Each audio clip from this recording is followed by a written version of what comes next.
Atomic structure में हम लोग सबसे पहले तो पढ़ने वाले हैं जे थॉमसन्स एटॉमिक मॉडल, ठीक है। ओके, हाँ, उसके पहले थोड़ी सी बेसिक थियरी हम लोग रिवाइज करने वाले हैं। तो उसमें हम लोग सबसे पहले पढ़ेंगे डाल्टन्स एटॉमिक मॉडल। लिख दो, Dalton's atomic model, not that important, ठीक है। इसके बाद हम लोग पढ़ेंगे डिस्कवरी ऑफ सब एटॉमिक पार्टिकल, डिस्कवरी ऑफ सब एटॉमिक पार्टिकल्स। ये सारी चीजें हम लोग इस चैप्टर में कवर करने वाले हैं। सब एटॉमिक पार्टिकल्स कौन से रहता है? इलेक्ट्रॉन, प्रोटॉन एंड न्यूट्रॉन, बराबर। तो ये हम लोग कवर करेंगे।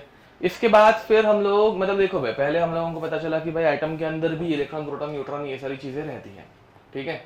तो अब ये अगर रहती है तो कौन सी चीज कहाँ पे रहती है वो हम लोगों को देखना था। तो बाद में हम लोग पढ़ेंगे एटॉमिक मॉडल्स। क्या पढ़ेंगे? Atomic model. सबसे पहले एटॉमिक मॉडल मतलब एटम कैसे दिखता है ये किसने बताया था? तो एक साइंटिस्ट है जिनका नाम था जे थॉमसन, ठीक है। तो इनका एटॉमिक मॉडल, जे थॉमसन्स एटॉमिक मॉडल। फिर बाद में पता चला कि इनका मॉडल जो है वो थोड़ा गलत है। अब गलत है तो दूसरे साइंटिस्ट आए जिन्होंने अपना एटॉमिक मॉडल दिया। सेकंड नंबर पे कौन थे? Rutherford's atomic model. बाद में ये आए, इन्होंने अपना खुद का एटॉमिक मॉडल दिया, ठीक है। फिर पता चला कि ये भी थोड़ा सा गलत है, ठीक है। तो ये गलत निकले तो वापस तीसरे साइंटिस्ट आए जिनका नाम था बोर्स, ठीक है। तो उसके बाद हम लोग पढ़ेंगे Bohr's atomic model. And Bohr's atomic model वैसे तो ऑलमोस्ट पूरी तरह से करेक्ट था, बट उसमें कुछ लिमिटेशंस थी। मतलब जैसे जैसे ना एटम कॉम्प्लेक्स होते जाते हैं उसमें इलेक्ट्रॉन बहुत बढ़ते जाएंगे, ठीक है। मतलब एक इलेक्ट्रॉन है सिंपल एटम, ठीक है। अगर 10 हो गए, 15 हो गए तो वो मॉडल होल्ड नहीं कर पाया, ठीक है। तो ज्यादा इलेक्ट्रॉन्स के लिए हम लोगों ने नया मॉडल लाया जिसे हम लोग बोलते हैं वेव मैकेनिकल मॉडल, ठीक है। ये हम लोग पढ़ेंगे। अब इन सब के अलावा मतलब ये मेजर कंटेंट है। अब ये सब समझने के लिए मतलब ऑब्वियसली ये इतनी इजी चीजें नहीं है, तो ये सब समझने के लिए अपने को कुछ बेसिक चीजें पता रहनी चाहिए जो कि हम लोग पढ़ने वाले इस चैप्टर में। तो सबसे पहले हम लोग पढ़ेंगे ड्यूअल नेचर ऑफ लाइट, ठीक है। इनके अलावा मतलब इनके बीच बीच में ये समझने के लिए अपने को कुछ चीजें पता रहनी चाहिए, जिसमें सबसे पहले आएगा ड्यूअल नेचर ऑफ लाइट। सब topics, dual nature of light, ये हम लोग सबसे पहले पढ़ेंगे, ठीक है। Then will learn about Planck's quantum theory, Planck's quantum theory. Then will learn about क्या बोलते हैं उसको, कूल क्या है, प्लैंक्स क्वांटम थियरी, हाँ, फोटो इलेक्ट्रिक इफेक्ट। क्या पढ़ने वाले? फोटो इलेक्ट्रिक इफेक्ट, ठीक है। फोटो इलेक्ट्रिक इफेक्ट के बाद हम लोग पढ़ेंगे इसमें dual nature of matter, dual nature of matter. इसके बाद हम लोग पढ़ेंगे Heisenberg's uncertainty principle, Heisenberg's uncertainty principle. And last हम लोग इसमें पढ़ेंगे जो इस चैप्टर का सबसे इंपॉर्टेंट टॉपिक हो जाता है, विच इज क्वांटम नंबर्स, ठीक है। सबसे एंड में हम लोग पढ़ने वाले क्वांटम नंबर्स, ठीक है ना। This is overview of this chapter. इसमें हम लोग ये सब कंप्लीट करने के बाद ये चैप्टर खत्म हो जाएगा, ठीक है। तो लिख दो, ये इंपॉर्टेंट टॉपिक है। सेम चैप्टर तुम लोगों को मिलता है इसमें क्या बोलते हैं, फिजिक्स में, ठीक है। मॉडर्न फिजिक्स, फिजिक्स का लास्ट चैप्टर हो जाता है। तो सेम फॉर्मूला, सेम कंसेप्ट, सब कुछ सेम रहने वाला है, ठीक है। तो तभी भी तुम लोग पढ़ोगे। हो गया? Okay, now first will start with Dalton's atomic theory. अब ध्यान दो बे, डाल्टन्स एटॉमिक थियरी में डाल्टन जो थे उन्होंने वो ऐसे एक दिन बैठे थे, डाल्टन्स एटॉमिक थियरी, ठीक है। डाल्टन जो थे ना वो ऐसे कुछ केमिस्ट्री के साइंटिस्ट वाइंटिस्ट नहीं थे, ठीक है, वो एक फिलोसोफर थे। फिलोसोफर मतलब क्या? हाँ, ज्ञान बांटने वाला, करेक्ट बोल रहा है, ठीक है। तो मतलब एक दिन ऐसे वो बैठे, उन्होंने सोचा तो उन्होंने लोगों को बताया, लोगों को लगा ये बंदा सही बात कर रहा है, समझ में आ रहा है। तो फिर लोगों को लगा कि हाँ ठीक है, ये हम लोग फॉलो कर सकते हैं, ठीक है। तो उनको नाम क्या चिपक गया? फिलोसोफर, ठीक है। मतलब उनके पास कोई साइंस की डिग्री थी क्या? नहीं, वो इंग्लिश पढ़ाते थे, समझ में आ रहा है, हाई स्कूल लेवल पे वो इंग्लिश टीचर थे। एंड फिर बाद में एक दिन ऐसे बैठे बैठे मतलब ऐसे उनको लगा, मतलब क्या पता क्या लिया रहेगा उन्होंने, क्या किस माइंडसेट में थे, क्या कर रहे थे, बट उनको ऐसा लगा कि ऐसे होगा, ठीक है। तो उन्होंने एक वर्ड का सहारा लिया, वर्ड था अटोमियो। क्या था? अटोमियो। अटोमियो एक ग्रीक वर्ड है, ठीक है, जो कि डेमोक्रिटस करके एक साइंटिस्ट ने दिया हुआ था पहले से, ठीक है। अटोमियो का मीनिंग क्या रहता है, किसी को पता है? पता होगा, मतलब स्कूल में पढ़ा होगा। नहीं, एटम नहीं है, ओके। इनडिविजिबल, क्या रहता है? इनडिविजिबल, समझ में आ रहा है। तो उन्होंने सोचा कि अगर मैं किसी एक पार्टिकल को ऐसे तोड़ने लग जाऊं, हाफ हाफ में कट करने लग जाऊं, ठीक है, तो पहले बार किया, 10वीं बार किया, 1000वीं बार किया, समझ में आ रहा है। एक पॉइंट तो आएगा ना जब मैं उसको और हाफ कट कर पाऊंगा, क्या? नहीं, समझ में आ रहा है। तो that smallest and indivisible part, जिसे हम लोग बोल रहे थे एटोमियो, उसको उन्होंने नाम देके क्या चेंज कर दिया? एटम। समझ पा रहे हो, ठीक है। तो उसने अपना मतलब पहले ये दिया, पोस्टुलेट दिया, लिखो, the smallest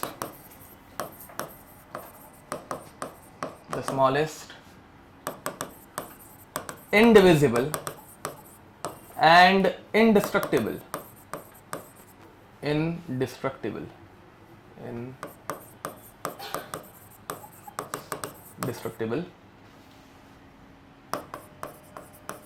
part of a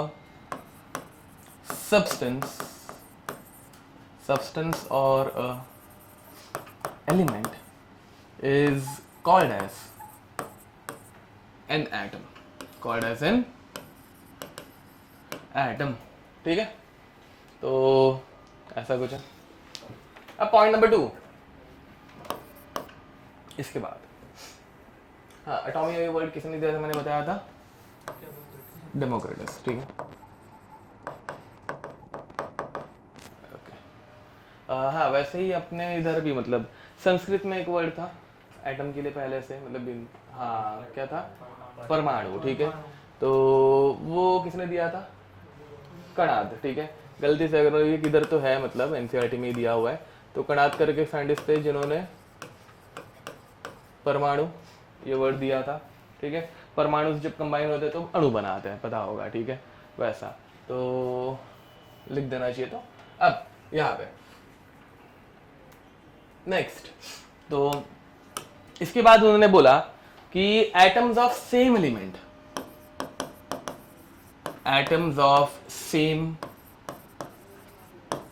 element, have same size, mass and chemical properties, ठीक है। लेट्स से मेरे पास है ना कुछ कार्बन के एटम्स है, ठीक है, कार्बन के अपने ऐसे काले एटम्स, और ये ऐसे अरेंज्ड है, समझ पा रहे हो? अब ये कार्बन के एटम्स ऐसे एक के नीचे एक मस्त अलाइंड है, दिख रहा है? तुम लोगों को इतना एटम्स बनाने की जरूरत नहीं है, मैं पेस्ट कर पा रहा हूँ इसलिए बना रहा हूँ, तुम लोग 2 लाइन बनाओगे तो भी चल जाएगा, ओके। अब ये सारे एटम्स की साइज सेम, सारे एटम्स का मास सेम, कितना था एक कार्बन का मास? 12, याद है ना, ठीक है। तो एंड सिमिलरली केमिकल प्रॉपर्टीज भी सेम, मतलब हर एटम ऑक्सीजन के साथ कंबाइन होकर क्या बनाएगा? CO2, बराबर ना, C+O2 CO2, ठीक है। बट उसी बदले अगर मैं Fe का एटम ले लूं, Fe ये कार्बन जितना ही रहेगा, कार्बन से बड़ा रहेगा, कार्बन से छोटा रहेगा, कैसा रहेगा ना? कार्बन से बड़ा रहता है, क्योंकि कार्बन का एटॉमिक नंबर कितना है बे? एटॉमिक नंबर 6, Fe का रहता है 26, समझ में आ रहा है? तो ज्यादा इलेक्ट्रॉन्स आ गए, साइज बढ़ जाएगी, सब कुछ बढ़ जाएगा। तो कार्बन के बदले अगर मैं Fe का एग्जाम्पल ले रहा हूं, तो Fe एटम्स जो है वो थोड़े से कंपैरेटिवली बड़े रहते हैं, ठीक है।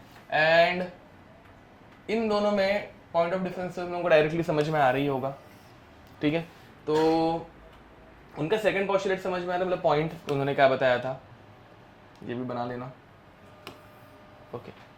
एंड दूसरी बात, इनको हम लोग जब कट करना स्टार्ट करेंगे, यहाँ पे कहाँ पे आके रुकेंगे बे, मतलब देखो ऐसे हाफ में कट कर दिया और हाफ कर दिया और हाफ कर दिया और हाफ किया और हाफ किया, इसके बाद इसको और हाफ कर पाऊंगा क्या, नहीं, समझ में आ रहा है। So this smallest part is called as atom, ठीक है। ये 2 पॉइंट में कोई दिक्कत, ओके। अगेन इसके ऊपर कुछ क्वेश्चन नहीं आता इस चैप्टर में, main part Dalton's atomic theory जो है उसके बाद ही स्टार्ट होने वाला है, ठीक है। सब डिस्कवरी ऑफ सब एटॉमिक पार्टिकल्स, फिर बाद में एटॉमिक मॉडल्स, वो सब, ठीक है, लिख दो। Second point,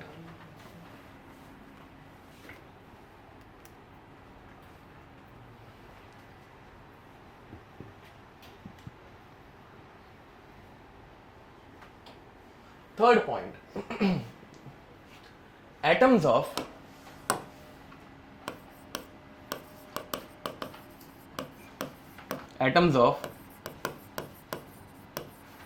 different elements combines in a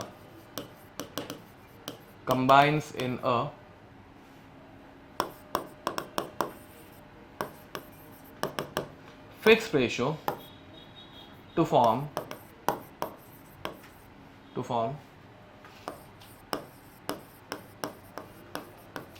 compounds. Atoms of different elements combines in a fixed ratio to form compounds, ठीक है। मतलब कार्बन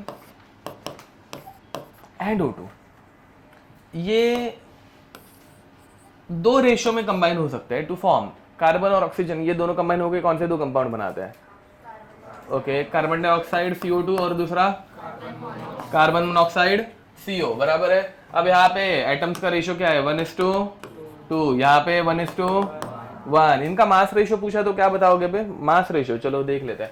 अब यहाँ पे CO2 में मास रेशो, एक कार्बन का मास 12, एक ऑक्सीजन का मास, तो 12:16 कितना हो जाएगा, 3:4। ए समझ में आ रहा है, मास रेशो पूछा तो ऐसे करना है, ये हम लोगों ने किया भी रहेगा कभी ना कभी, ठीक है। मास रेशो सबको समझ में आता है ना, atomic ratio, sorry atomic mass का रेशो, ठीक है, ओके, लिख दो, बुरा नहीं था, ओके। एंड हाँ, स्कोर मेंटेन रखना है, जिन लोगों का जितना भी स्कोर आ रहा है, जिन लोगों का 100 के नीचे है या फिर 100 के ऊपर है, जो भी है एटलीस्ट उतना या फिर उसके ऊपर लेके जाना। धीरे धीरे अगर नीचे आया ना स्कोर तो वो वापस ऊपर नहीं बढ़ता, ठीक है। फिर बाद में तुम लोग ऐसे खुद को ऐसे समझाते हो कि अरे हाँ ठीक है, अभी 4 चैप्टर हो गए, अभी अगले चैप्टर से पढ़ना स्टार्ट करूंगा, अगले चैप्टर से पढ़ना स्टार्ट करूंगा। एक पॉइंट आता है कि अब सिलेबस खत्म हो जाएगा मई में, मतलब अगले साल में नहीं, मतलब अगस्त में समझ लो। फिर बाद में मेरे पास 4 महीने रहेंगे, मैं तुझे ही नहीं, मतलब इन जनरल सबको ही बोल रहा हूँ, हाँ, तब मेरे पास 4 महीने रहेंगे एंड के, ये आते हैं ऐसे नमूने आते हैं, ठीक है। तब हम लोग बोलते हैं हाँ ठीक है बेटा पढ़ लेना, मतलब मन ही मन हम लोग ऐसे सोचते हैं कि पिछले जो मतलब 16 महीने में तू कर नहीं पाया वो 4 महीने में कैसे ही होगा, है ना। बट अभी मतलब ऐसे हार्श रियलिटी तभी मैं भी तुम लोगों को बता नहीं पाऊंगा, कोई टीचर भी बताने का वैसे कैसे ना, मतलब ऐसे वो नन्ही जान, ठीक है, तो उनके घर पे भी पंखे वंखे रहते हैं ऐसे, तो ऐसे हम लोग डरा नहीं सकते, ठीक है। बट फिर भी तो एटलीस्ट है ना, हमेशा पढ़ते रहना। एक एग्जाम में स्कोर कम आ गया चलता है, बट कंटिन्यूसली ऐसे मेंटेन रखना, डेली के 20, 25, 30 क्वेश्चंस करते रहने के, ठीक है। वो हैबिट अगर लग गई ना, क्वेश्चन सॉल्विंग किया, कुछ लोग रहते हैं थियरी पढ़ते हैं ऐसे खुद के मन को शांति देने के लिए कि हाँ मैंने इतना आज पढ़ा, और आर्स तो कभी गिनने के नहीं, मतलब वो बहुत घटिया चीज लगती है मुझे कि मैंने 12 घंटे पढ़ाई की, 12 घंटे में कुछ किया ही नहीं रहता तुम लोगों ने। तुम लोग वो कोई बुक खड़ी मतलब ऐसे खड़ी करते हो आंखों के सामने एंड सिर्फ रीड करना स्टार्ट करते हो, उसमें तुम लोगों को कुछ समझ रहा है नहीं समझ रहा है कुछ पता नहीं। रादर क्वेश्चंस उठाओ, क्वेश्चन सॉल्व करो। तुम लोग पूरे मतलब 24 घंटे में अगर 30 क्वेश्चन भी सॉल्व कर लोगे ना, वो भी, और वो 30 क्वेश्चन समझ के कि हाँ ये रॉन्ग गया, ठीक है, क्यों रॉन्ग गया, ओके, और नेक्स्ट टाइम अगर वो क्वेश्चन है और वो तुम लोग कर पा रहे हो तो उसे पढ़ाई बोलोगे। समझ में आ रहा है। 24 घंटे में तुम लोग 12 घंटे से बुक खरीद के मतलब ऐसे खड़ी करके सामने पढ़ रहे हो तो उसको कुछ पढ़ाई बोलते नहीं है। समझ में आ रहा है, ठीक है, ओके। अब नेक्स्ट 4th लास्ट यहां पे, atom is neither created nor destroyed. Atom can neither be created nor destroyed. ठीक है, तो ये इन्होंने इतना सब बताया। ठीक है, लोगों को एकदम मतलब मस्त लग गया कि अरे वाह क्या ही बताया। ठीक है, अब इसके नीचे एक नोट लिखेंगे, नोट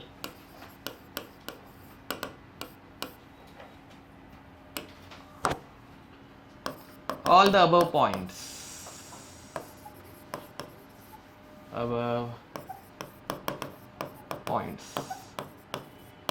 have been proven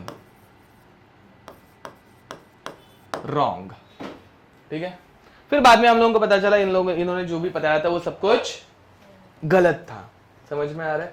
ठीक है, अब वो गलत होने का रीजन मतलब लिमिटेशन इनके क्या क्या है। ठीक है, हम लोगों को आगे चल के मतलब देखो भाई इन्होंने ये जब कभी बताया था मतलब 70s के एरा में बताया था। ठीक है, 70s के सेंचुरी में बताया था, तो तभी ये सब वैसे मतलब करेक्ट लग रहा था क्योंकि हम लोगों को बहुत सारी चीजें पता नहीं थी तभी। ठीक है, धीरे धीरे जाके आगे जाके जाते हुए हम लोगों को पता चला कि ओके ऐसा भी रहता है।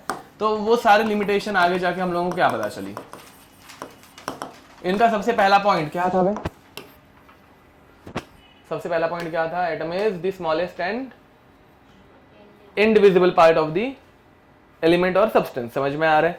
बट एक्चुअल में बाद में हम लोगों ने एटम को डिवाइड किया। एटम को डिवाइड करके अपने को क्या मिलता है? Electron, proton and neutron. समझ में आ रहा है? एटम के अंदर भी चीजें हैं, मतलब उसको और हम लोग डिवाइड कर सकते हैं। तो पॉइंट नंबर 1, डिस्कवरी ऑफ सब एटॉमिक पार्टिकल्स। ठीक है, तो एटम और आगे डिवाइड कर पा रहे हैं हम लोग। ठीक है, उसके बाद सेकंड पॉइंट जो इन्होंने मतलब बोला था वो क्या था? एक किसी एलिमेंट के एटम्स की साइज हमेशा सेम, मास हमेशा सेम, केमिकल प्रॉपर्टीज भी। बट बाद में हम लोगों को पता चला कि एक ही एलिमेंट के एटम्स का मास डिफरेंट रह सकता है। वो क्या रहता है? आइसोटोप। समझ में आ रहा है? तो बाद में हम लोगों को पता चला आइसोटोप्स भी रहता है। सेकंड, आइसोटोप्स शॉर्ट में लिख रहा हूं मैं इनके बारे में अभी। तो isotopes are same elements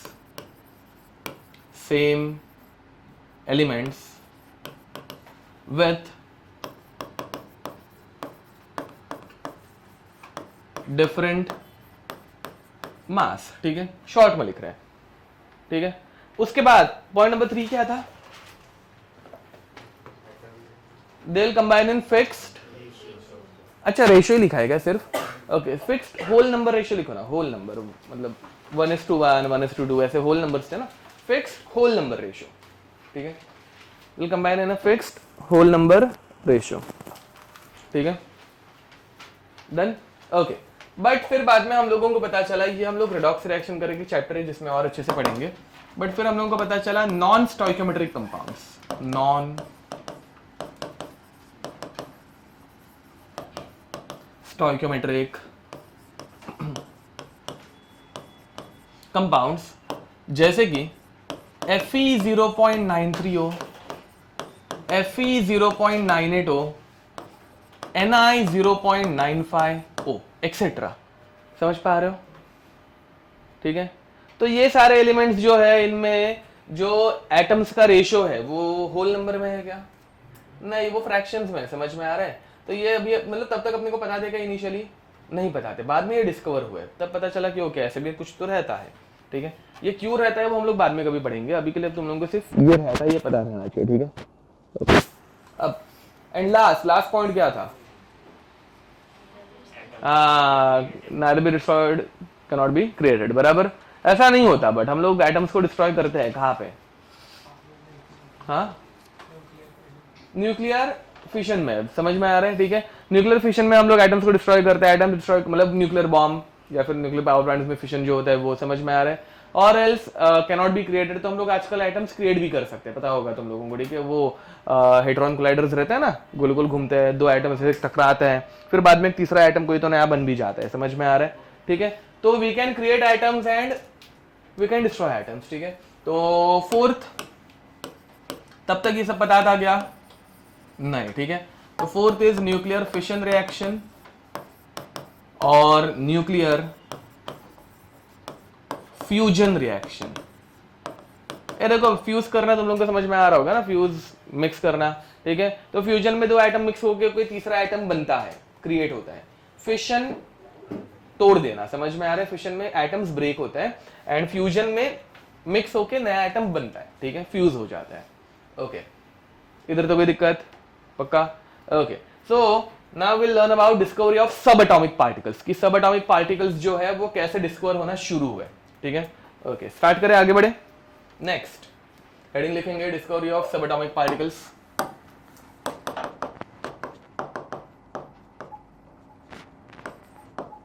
discovery of सब एटॉमिक पार्टिकल्स, ठीक है। तुम लोगों को मॉड्यूल्स मिल गए ना, मोल कॉन्सेप्ट के क्वेश्चन सॉल्व करना स्टार्ट कर सकते हो, ठीक है।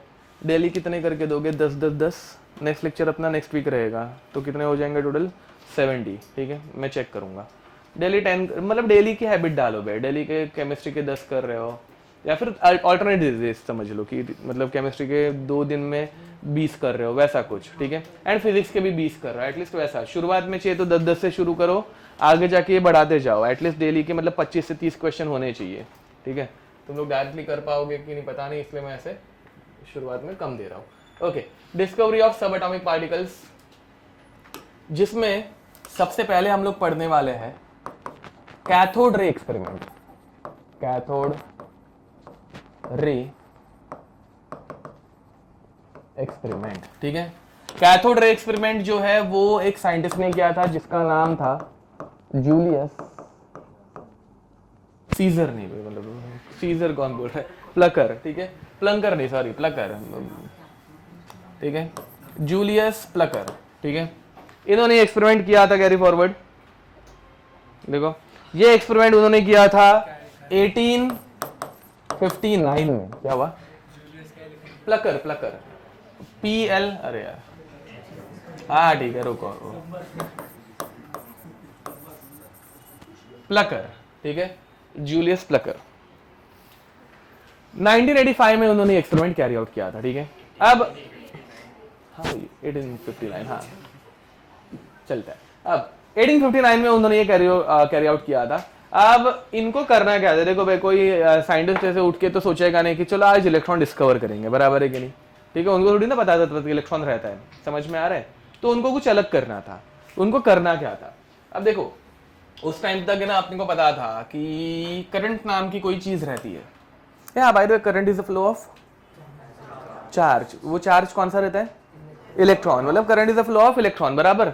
मतलब उस टाइम पे अपने को पता था कि भाई मैग्नेट्स को ऐसे रगड़ने से, गोल गोल घुमाने से, कुछ तो करने से करंट जनरेट होता है, जो तुम लोगों को फिजिक्स में पढ़ाया जाएगा, ठीक है। ऐसे मतलब ऐसे मेटल में से कुछ तो भागता है जिसको हाथ लगाने के बाद मजा आ जाती है, ठीक है। वो अपने को तब तक पता चल गया था, बट वो क्या भाग रहा है वो पता नहीं था। मतलब इलेक्ट्रॉन की डिस्कवरी तब तक हुई नहीं है, समझ में आ रहा है। तो बट वो साइंटिस्ट कर क्या रहे थे? तो उनको पता था कि ऐसे एक मेटल की वायर है, रॉड है, कुछ तो है, इसमें से अगर मैं करंट पास करूंगा, करंट पास होता है। अरे होता है ना, बराबर। हम लोगों को यह भी पता था कि अगर इसी वायर को मैं ऐसे पानी में डिप कर दूं, ये हम लोग करंट की प्रॉपर्टीज एंड ऑल वो सब नहीं पढ़ने वाला है कि कैसा रहता है, क्या रहता है, वो सब अपने को यहाँ पे कुछ मैटर नहीं करता, ठीक है। जस्ट कि वो फ्लो होता है, ठीक है। अगर ऐसे पानी के अंदर वायर फ्लो करूं एंड मैं इस वायर में से करंट पास कर रहा हूं और इस वायर को हाथ लगाऊं, तो भी मजा आता है कि नहीं आता? आता है, बराबर है कि नहीं। मतलब पानी के अंदर से भी करंट फ्लो हो रहा है। कैसे हो रहा है वो बाद में कभी पढ़ेंगे, अभी के लिए हो रहा है, ठीक है। तो अपने को पता था मेटल में से करंट फ्लो होता है, वाटर में से करंट फ्लो होता है, बचा क्या? मतलब स्टेट वाइज, ये स्टेट क्या है? सॉलिड। इसकी स्टेट क्या है? तो सॉलिड में से करंट फ्लो होता है, लिक्विड में से भी करंट फ्लो, बचा क्या? तो उनको क्या प्रूव करके दिखाना था? गैस में से करंट फ्लो होता है कि नहीं होता। क्वेश्चन समझ में आ रहा है?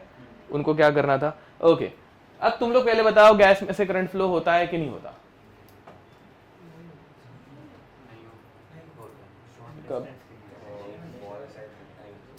अरे वो क्या बोलते हैं उसको, टेस्ला का समथिंग कुछ, टेस्ला कॉइल, हाँ ओके। बहुत ऊपर चले गए हम लोग, ऐसे नॉर्मल कुछ तो बताओ, ठीक है, हाँ करेक्ट है। बट हाँ, लाइटनिंग, अभी बारिश में ऐसे लाइटनिंग गिरती है, किधर से गिरती है? हवा में से ना, थोड़ी ना ऐसे बारिश में से आती है, साला सबको झटके लगते हैं ना, बारिश में से नहीं आती, हवा में से आती है, देखा होगा तुम लोगों ने, ठीक है। तो जनरली लाइटनिंग, ये पहले से अपने पास एक एग्जांपल था, टेस्ला कॉइल तो बाद में आई थी ना, उन्होंने मतलब उस टाइम पे क्या सोचा होगा वैसा काइंड ऑफ, ठीक है।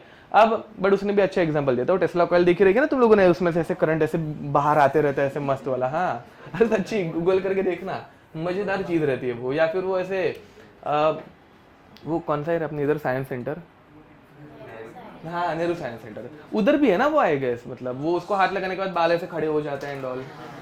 हाँ मतलब पे सामान डालते हो, नहीं, मैं बहुत टाइम से गया नहीं उधर, मुझे इतना भी नहीं पता कौन सा। सर उसके अंदर सामान डाल देते हैं सर, उसमें से भी करंट निकलता है, वही ना। उसके अंदर सामान नहीं, वो मैं गया नहीं हूँ बहुत टाइम से, मुझे अभी याद भी नहीं आ रहा है वो वहाँ पे कैसा वाला है, वैसा मुझे जाना पड़ेगा। ओके, तुम लोग गए हो मतलब, चलो ठीक है। तो अब इन बड़े तुम लोगों को इनका टास्क समझ में आ गया, हवा में से करंट फ्लो होता है कि नहीं वो अपने को बताना है, ठीक है। अब वो देखते हैं, ध्यान दो। इन्होंने क्या किया, इन्होंने एक ऐसे ट्यूब ली, ठीक है, ट्यूब के अंदर इन्होंने ऐसे दो रखे मेटल इलेक्ट्रोड, क्योंकि भाई करंट फ्लो करने के लिए मतलब मेटल तो रहना चाहिए ना उसमें, तो उधर तक करंट फ्लो कराएंगे। फिर बाद में बीच में इधर क्या है, हाँ एयर है ना बे, गैस है, ये समझ पा रहे हो। गैस में से वैसे जनरली करंट फ्लो होता है क्या? नहीं, मतलब ऐसे कोई वायर खुली पड़ी रहेगी तो मतलब हम लोग उसके वायर के नजदीक जाएंगे तो करंट लगता है क्या? नहीं, मतलब गैस में जनरली करंट फ्लो नहीं होता, ठीक है। कुछ स्पेसिफिक कंडीशन में हो सकता है बट जनरली नहीं होता। एंड फिर बाद में यहाँ पे हम लोग कनेक्ट करने वाले हैं इन दोनों इलेक्ट्रोड्स को बैटरी, क्या कनेक्ट करेंगे? बैटरी, बराबर है ना, ठीक है। बैटरी के दो टर्मिनल रहते हैं, एक नेगेटिव एक पॉजिटिव। नेगेटिव टर्मिनल जिस इलेक्ट्रोड को कनेक्ट होता है उसे हम लोग बोलते हैं कैथोड, एंड पॉजिटिव टर्मिनल जिस इलेक्ट्रोड को कनेक्ट होता है उसे बोलते हैं एनोड, बराबर।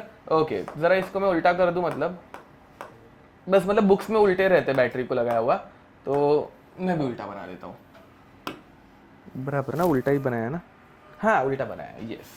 तो ऐसा, ठीक है।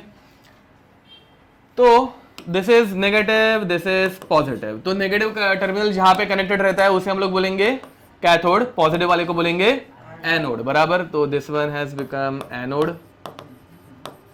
And this one is cathode, ठीक है। तुम लोगों को सेटअप समझ में आ रहा है? उन्होंने क्या किया, उन्होंने एक बैटरी ली, दो इलेक्ट्रोड्स को कनेक्ट किया, एक कांच के ट्यूब में डाल दिया, ठीक है। कांच के ट्यूब में पहले से क्या प्रेजेंट थी? एयर, ठीक है। एंड फिर बाद में बैटरी को ऑन करके देखा, जैसे उन्होंने बैटरी को ऑन किया उनको कुछ दिखा क्या? कुछ भी नहीं दिखा, समझ में आ रहा है, ठीक है। तो फिर उन्होंने सोचा कि यार करंट फ्लो क्यों नहीं हो रहा, हवा में तो होता है ना बे, मतलब लाइटनिंग स्ट्राइक में होता है, यहाँ पे हो रहा है क्या? नहीं हो रहा है। तो उन्होंने सोचा अब क्या करें, ठीक है। तो फिर उनको याद आया कि अरे मतलब ऐसे वायर में से जब करंट फ्लो होता है तो वायर में से करंट फ्लो होते हुए तुम लोगों को दिखता है क्या? नहीं दिखता ना, मतलब करंट जनरली कभी दिख पाता है क्या? नहीं, उसे देखने के लिए कुछ तो यूज करना पड़ेगा, समझ में आ रहा है। तो उन्होंने बोला करंट वैसे दिखता तो है नहीं, तो एक काम करते हैं, उन्होंने यूज किया जिंक सल्फाइड। क्या यूज किया? जिंक सल्फाइड, ठीक है। वो उन्होंने इधर मतलब पूरे ट्यूब में चिपका दिया था, बट अभी के लिए हम लोग सिर्फ कन्वीनियंस के लिए ऐसे दो जगहों पे लगा रहे हैं, चलेगा। इस ये कंपाउंड का नाम क्या है? जिंक सल्फाइड, मतलब ZnS। This compound is called as scintillating material. क्या बोलने का इसको? स्किंटिलेटिंग मटेरियल। स्किंटिलेटिंग मटेरियल का काम ये रहता है कि वो चार्ज के कांटेक्ट में आके चमकते हैं, समझ में आ रहा है? तुम लोगों ने पुराने जमाने की ट्यूबलाइट देखी थी? नहीं, येलो मतलब व्हाइट कलर, कांच की ट्यूबलाइट जो ऐसे फूटती थी एंड ऑल, मतलब ये अभी LED लाइट है ना, ये वाली फूटती नहीं है, प्लास्टिक की बनी हुई है, कांच की बनी हुई वो ट्यूबलाइट। नहीं ऐसे कैसे भाई, इतने भी मतलब तुम ये नहीं जेनजी नहीं हो सालो कुछ भी, हाँ ना। अरे वो कांच की ट्यूबलाइट नहीं देखी है तो तेरे घर पे क्या मतलब डायरेक्ट CFL के बल्ब लगे है? अरे वो कांच की पुराने जमाने की, जिसमें ऐसे ना देखा होगा ना बे, प्लीज ऐसे क्या कर रहे? हाँ ना, बराबर, यस वही मुझे चाहिए, करेक्ट बोला तूने। तो वो ट्यूबलाइट कभी तुम्हारे हाथ से फूटी है या फिर तुम्हारे घर पे फूटी है? बहुत बार ना। तो उसमें से क्या नहीं बोल रहे हो यार, कैसे ट्यूबलाइट नहीं देखी यार तुम लोगों ने? पढ़ाना मुश्किल होने वाला है कुछ सालों के बाद। तो अरे तुम लोगों ने वो इंडियाज गॉट टैलेंट भी नहीं देखा है क्या भाई, जिसमें ऐसे बॉडी पे ऐसे बार बार कांच के ट्यूबलाइट फोड़ते हैं? तूने क्या मतलब अमेरिका गॉट टैलेंट ही देखा है क्या? हाँ ना साला। ओके अब देखो मतलब घर पे जाके पुराने ट्यूबलाइट के वीडियोस देखो, ठीक है? वो जब टूटती है तो उसमें से ना एक ऐसे व्हाइट कलर की पाउडर बाहर निकलती है, ठीक है? वो मर्क्यूरिक सल्फाइड ऐसे कुछ रहता है, मतलब मर्क्यूरी का कोई कंपाउंड रहता है उसमें, ठीक है? और जिंक, कैडमियम, मर्क्यूरी एक दूसरे के नीचे आता है। तो इन सब में एक सिंपल सी प्रॉपर्टी रहती है कि वो चार्ज के कांटेक्ट में आके क्या होते हैं, चमकते हैं, ठीक है? तो हम लोग उसमें भी वही करते थे। वो ट्यूबलाइट जो रहती थी ना ऐसे ही कुछ रहती थी, पूरे ट्यूबलाइट के अंदर मर्क्यूरी की पाउडर रहती थी। ये उसको बाद में बता रहे, वो उसको नहीं समझेगा, ठीक है ना, छोड़ना। तू उसको ट्यूबलाइट की इधर एक्सप्लेन कर रहा है मतलब अभी। हाँ ना मतलब हाँ, अगर ये पाउडर को स्मेल करेंगे तो मरेंगे क्या? नहीं मरेंगे, नहीं मरेंगे, ठीक है। हाँ तू और हाँ वही तो ना मतलब ये किधर पहुंचते तेरे तुम्हारे दिमाग यार। हाँ तो देखो वो ट्यूबलाइट ऐसे ही रहती थी, उसके अंदर सिर्फ हर जगह पे क्या रहती थी, मर्क्यूरी की कोटिंग, ठीक है? एंड फिर बाद में हम लोग जब उसमें बहुत ज्यादा करंट थ्रो करते हैं, ठीक है? तो वो करंट मर्क्यूरी के कांटेक्ट में आएगा, फिर बाद में वो मर्क्यूरी ग्लो करती है एंड फिर उजाला होता था। समझ में आ रहा है उसका वर्किंग कैसे रहता था, ठीक है? वैसे ही मतलब यहाँ वहां पे करंट फ्लो देखो बे, स्विच ऑन किया, अगर करंट फ्लो हो रहा है तो मतलब लाइट दिखती है, और अगर करंट फ्लो नहीं होता है तो लाइट दिखती है क्या? नहीं ना। मतलब वो तुम लोगों को इतना तो कॉमन सेंस आएगा, मतलब अभी इधर करंट फ्लो हो रहा है कि नहीं हो रहा है, इसके अंदर हो रहा है क्योंकि लाइट जल रही है। अगर स्विच बंद कर दूंगा तो करंट फ्लो हो रहा है क्या? नहीं हो रहा है। समझ में आ रहा है? तो वैसे ही ये स्किंटिलेटिंग मटेरियल काम करता है, अगर करंट फ्लो हो रहा है तो ये चमकेगा, अगर नहीं हो रहा है तो ये चमकता। अभी तक का समझ में आ रहा है मैं क्या बोल रहा हूँ पक्का? अब तो इन्होंने ये लगाया, बैटरी ऑन की और करंट फ्लो हुआ कि नहीं हुआ? फिर भी नहीं हुआ। समझ में आ रहा है? हाँ मतलब ऐसे थोड़ी ना कि फटाक से हो जाएगा। तो फिर उन्होंने सोचा अभी क्या मिसिंग है, क्या लगता है भाई क्या मिसिंग है? देखो भाई जब लाइटनिंग स्ट्राइक होती है, ठीक है, उसका मतलब वोल्टेज जो रहता है वो कितना रहता है भाई? 10 वोल्ट, 15 वोल्ट, 20 वोल्ट, 110, 120 कितना रहता है?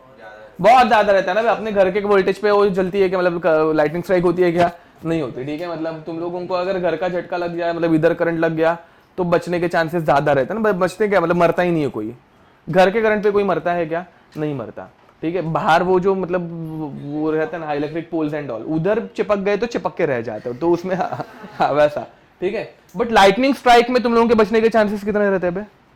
हाँ ना बिल्कुल नहीं, मतलब कुछ कुछ लकी लोग बच जाते हैं, मतलब ऐसे, ठीक है? मतलब जो ऐसे एकदम मजबूत बने रहेंगे, बट तुम लोग तो पक्का मरोगे। समझ में आ रहा है? ठीक है?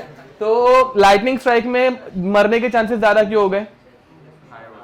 बहुत हाई वोल्टेज रहता है। समझ में आ रहा है? ठीक है? वो मतलब 1000 वोल्ट्स तक जा सकता है, ठीक है? तो उन्होंने वही ऑब्जर्वेशन किया कि भाई लाइटनिंग स्ट्राइक में तो वोल्टेज बहुत ज्यादा है, मेरी बैटरी 100 वोल्ट की है, चलेगी क्या? नहीं। तो उन्होंने बैटरी का पावर बढ़ा दिया, कितने वोल्ट कर दिया? 10⁻⁴ वोल्ट। समझ में आ रहा है? ठीक है? इतना करने के बाद उन्होंने बैटरी ऑन की, उनको भी बहुत ज्यादा एक्सपेक्टेशन थी करंट फ्लो होगा, बट करंट फ्लो, हाँ उन्होंने सोचा रहेगा अब साला क्या रह गया, ठीक है? तो फिर उन्होंने गैस मारा। देखो भाई पहली बात, जनरली गैस में से करंट फ्लो होता है क्या? नहीं होता, बराबर है कि नहीं? ठीक है? क्यों नहीं होता? बिकॉज किस चीज में से करंट फ्लो होता है? जिसका रेजिस्टेंस बहुत कम रहता है, और गैस का रेजिस्टेंस बहुत पहले से ज्यादा है। समझ में आ रहा है? तो रेजिस्टेंस ज्यादा रहने की वजह से करंट फ्लो नहीं हो पा रहा है। तो उन्होंने सोचा एक काम करता हूं, थोड़ा है ना ये जो हमारे क्या बोलते हैं गैस पार्टिकल्स है, इनको कम करता है। ये समझ में आ रहा है मैं क्या बोल रहा हूँ? अब हाँ वही मैं पूछ रहा हूँ तुम लोगों को, अब गैस पार्टिकल को कम कैसे करें? हाँ मतलब किसी ने तो अच्छा बोला, वैक्यूम जनरेट करके ना। वैक्यूम जनरेट कैसे किया जाता है? हवा निकाल के नहीं, मतलब हवा ही निकालना है, बट ऐसे कैसे निकाले? अरे मतलब वैक्यूम जनरेट कैसे करते हैं? सॉरी, ओके तुम लोगों ने वो पानी का ऐसे पंप देखा है, मोटर बोलते हैं जिसको ना, वो पानी खींचती है, वैसे एक पंप लगा देने का। क्या लगाने का? पंप, ठीक है? तो इन्होंने बाद में यहाँ पे ऐसे वैक्यूम पंप लगाया। उसको वैक्यूम पंप क्यों बोलते हैं? क्योंकि वो सिर्फ हवा खींचता है, सक करता है। समझ में आ रहा है? ठीक है? तो धीरे धीरे ऐसे हवा बाहर निकलेगी। तो वो करने के लिए उन्होंने क्या इस्तेमाल किया? वैक्यूम पंप, ठीक है? एंड फिर एक एक करके इन्होंने सारी हवा, मतलब सारी नहीं, मतलब बहुत ज्यादा हवा निकाल दी। नॉर्मल प्रेशर कितना रहता है? 1 एटमॉस्फेयर। तो इन्होंने यहाँ पे प्रेशर जनरेट किया वैक्यूम पंप का यूज करके 10⁻⁻⁴ एटमॉस्फेयर। मतलब ये गैस गायब हो गई है क्या? नहीं। समझ में आ रहा है? अभी भी गैस पार्टिकल्स हैं बट वो अभी बहुत कम है, ठीक है। ओके, इतना सब करने के बाद फिर बाद में उन्होंने वापस बैटरी ऑन की एंड अभी करंट फ्लो हुआ। समझ में आ रहा है, ठीक है। एंड करंट फ्लो हुआ, वो उनको कैसे पता चला, तो उनको इधर पे समझ में आ रहा है, इस साइड पे ग्लो दिखा, समझा। अगेन ये ऐसे दो जगहों पे लगाई हुई है, इधर पे और इधर पे, ठीक है। तो ग्लो किस तरफ दिख रहा है, उस तरफ दिख रहा है, मतलब करंट किधर से किधर फ्लो हुआ, हाँ नेगेटिव से पॉजिटिव की तरफ। मैं क्या बोल रहा हूँ समझ में आ रहा है, पक्का। तो ये इधर से ऐसे कुछ तो बाहर निकला, बट ये इधर से बाहर निकलते हुए इनको दिखा क्या, नहीं उधर सिर्फ चमक रहा है क्योंकि उधर लगाया है ना, तो बीच में कुछ दिखा क्या। बीच में देखने के लिए पूरे ट्यूब में वो जिंक सल्फाइड कोट करना पड़ेगा तो पूरा ट्यूब चमकेगा, समझ में आ रहा है। बट अगर पूरे ट्यूब में वो कोट नहीं किया है तो बीच वाला पार्ट कुछ दिखता है क्या, नहीं, सिर्फ कहां पे दिखेगा, ऐसे जिधर कोट किया उधर, ठीक है। तो कैथोड रेस पहले बात मतलब नेकेड आई इसको विजिबल है कि इनविजिबल है, इनविजिबल है, समझ में आ रहा है। वो सिर्फ स्किंटिलेटिंग मटेरियल के कांटेक्ट में आके चमकती है। एंड हाँ, इनको कैथोड रेस बोलने का रीजन ये कहां से ओरिजिनेट हो रहा है, कैथोड से ओरिजिनेट हो रहा है, समझ में आ रहा है। ये अपने को कैसे पता चला, बिकॉज एनोड के पीछे स्किंटिलेशन दिख रहा है। मैंने क्या बताया, समझा। इस एक्सपेरिमेंट में कोई दिक्कत, पक्का। ओके लिख दो, चलो मतलब लिख दो ना, डायग्राम बना दो। हाँ ये देखो, ये ट्यूब दिख रही है, okay, cathode anode let's say, और ये पूरे ट्यूब में वो स्किंटिलेटिंग मटेरियल है, मतलब इधर का और इधर का डिफरेंस दिख रहा है, ठीक है। तो पूरे ट्यूब में वो जिंक सल्फाइड की या फिर मर्क्यूरिक सल्फाइड की कोटिंग की हुई है, ठीक है। ओके, तो वो भी एक्सप्लेन कर रहा है कुछ तो, ठीक है। हाँ अब ये चालू हुआ, देखा ये कहाँ से कहाँ जा रहा है, समझ में आ रहा है क्या, देखो वापस एक बार, हाँ देखो, देखा वो इस तरफ गया। या फिर तुम लोगों ने तुम्हारे घर की अगर पुरानी ट्यूबलाइट भी देखी रहेगी ना, वो जैसे जैसे पुराने होते जाती है ना, तो धीरे धीरे ना ऐसे मतलब वो ऐसे बुक बुक करते ऐसे ऐसे, समझ में आ रहा है। चालू होते वक्त ना ऐसे वो लिटरली ऐसे करती थी, इधर से इधर ऐसे जाती थी। देखा था कभी तुम लोगों ने, नहीं देखा था तो ठीक है, लोग तुम लोग ऐसे नए जमाने के हो, क्या ही कर सकते हैं। ओके, तो ये समझ में आया, बट ठीक है, बस ये इतना ही रहता है, कैथोड रे खत्म, ठीक है। अब हाँ, तो इन रेस को हमारे जूलियस प्लकर ने नाम दिया था कैथोड रेस। क्यों कैथोड रेस बोला था, बिकॉज वो कैथोड से निकल रही थी, समझा। Cathode rays. चलो अब हम लोग पढ़ने वाले properties of cathode rays.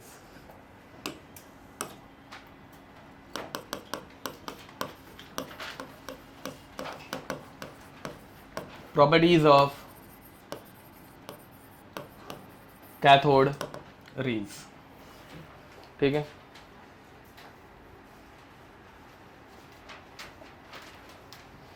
Point number 1,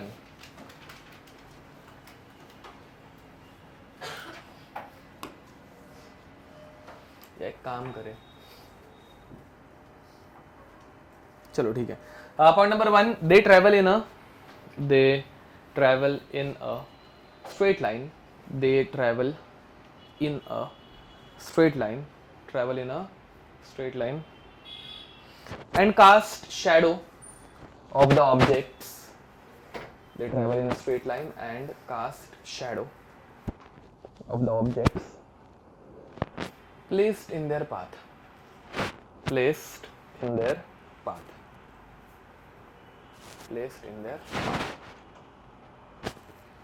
ठीक है। तो लाइट है, अगर उसके बीच में कोई ऑब्जेक्ट आएगा तो उसकी शैडो दिखेगी, ठीक है। स्टेटमेंट समझ में आ रहा है। Point number 2, they provide mechanical effect.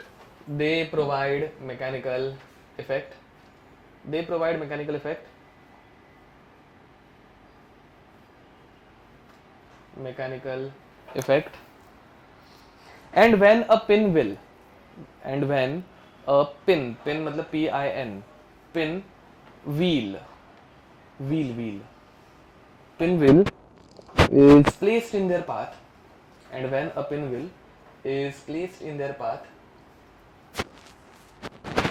it starts rotating. it starts rotating. It starts rotating. ये दिख रहा है पिन व्हील, एक पिन है उसके ऊपर एक व्हील है, समझ में आ रहा है? तो लोगों ने वो जो बीच पे देखा रहेगा ना बे, एक ऐसे डंडी रहती है जिसके ऊपर ऐसा एक व्हील रहता है, वैसा वाला पिन व्हील, ठीक है? हाँ, उसको ही पिन व्हील बोलते हैं। तो इसको अगर इधर से कैथोड रेज पास करेंगे, समझ में आ रहा है? इधर दो इलेक्ट्रोड्स लगाए हुए हैं, इधर से करंट पास होगा, ब्लैक रेड, ठीक है? ओके, तो यहाँ पे हम लोग जब करंट पास कर रहे हैं, हो गया चलो, हाँ दिखा, तो गोल घुमा, ठीक है? इससे अपने को पता क्या चलता है, मतलब ये हवा से गोल घूमते हैं ये तो पता है, कैथोड रेज से भी गोल घूम रहा है, मतलब इससे हम लोगों का कंक्लूजन क्या रहना चाहिए? उनके अंदर कुछ मास है। जनरली लाइट मासलेस, मतलब लाइट के आगे सामने अगर मैं वो ऐसे कुछ घूमने वाली चीज रख दूं तो वो घूमती है क्या? नहीं, समझ में आ रहा है? लाइट से वो कभी घूमने नहीं वाला है, बट कैथोड रेज से घूम रहा है, मतलब लाइट एक मासलेस ऑब्जेक्ट हो गया, बट कैथोड रेज के अंदर खुद का कुछ मास है, समझ में आ रहा है? Okay, point number 3, when placed in magnetic field, when placed in magnetic field or electrical field, magnetic field or electric field, it gets deviated, full stop, it gets deviated, full stop, continue करना उसमें। in electrical field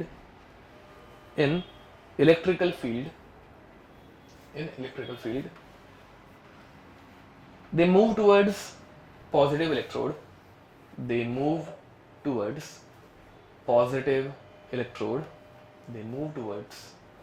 positive electrode, and hence they possess, जो positive की तरफ जाता है उसका charge क्या रहता है? Negative, and hence they possess negative charge,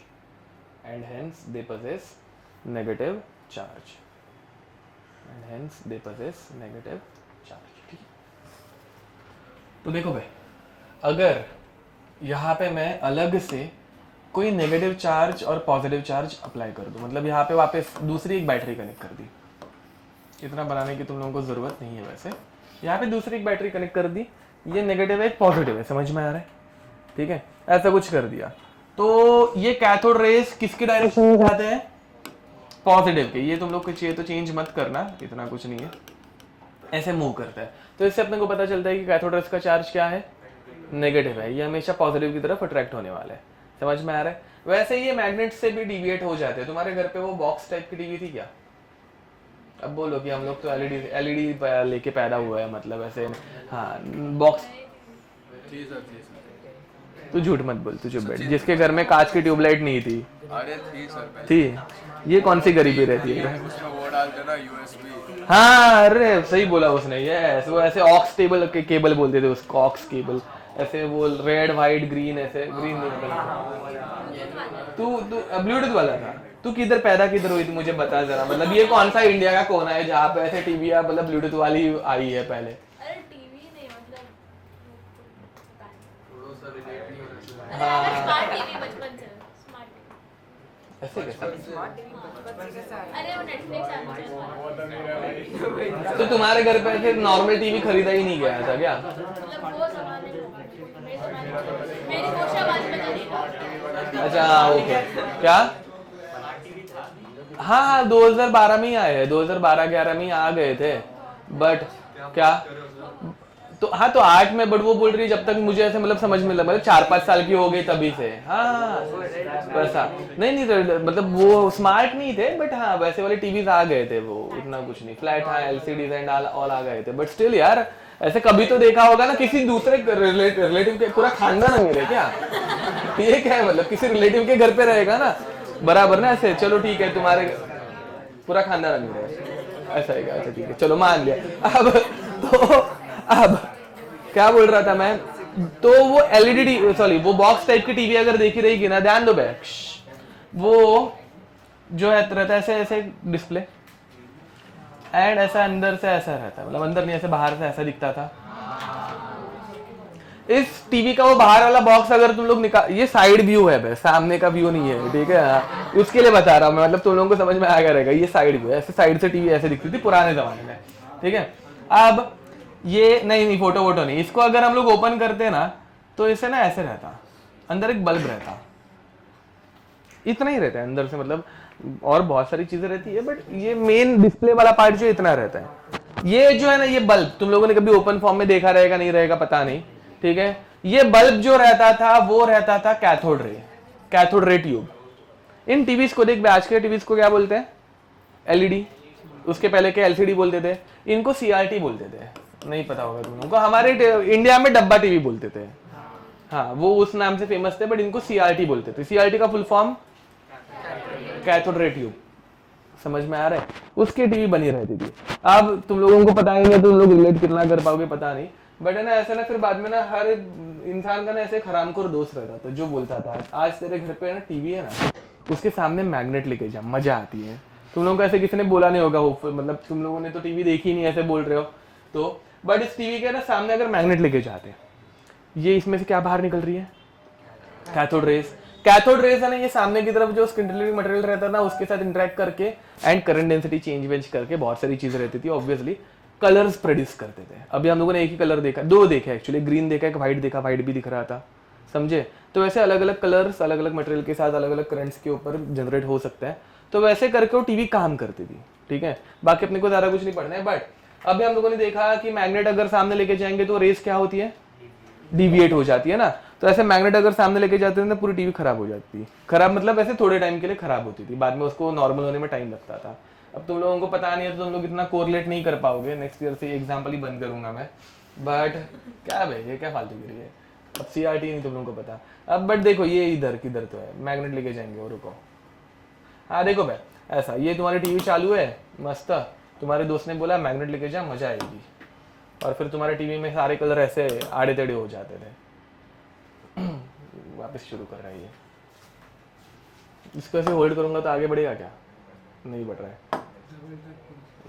नहीं ठीक है रहने दो, चलो देखा ये ऐसे, तो ये से चेंज हो जाती है डायरेक्शन, ये मैग्नेट लेके जा रहा है, ठीक है। और कुछ नहीं, ऐसे बड़ी बात नहीं है, तुम लोग ये कोई चार्ज पार्टिकल लेके जाओगे मतलब करंट छोड़ोगे तो भी ऐसे ही होता है, ठीक है।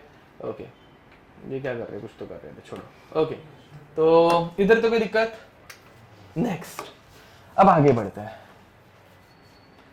Point number 4, cathode ray produces fluorescence. Cathode rays produces fluorescence, दिख रहा होगा फ्लोरोसेंस, ठीक है, लाइट जनरेट करते हैं। Cathode rays produces fluorescence. Point number 5, they can pass through thin sheets of metal,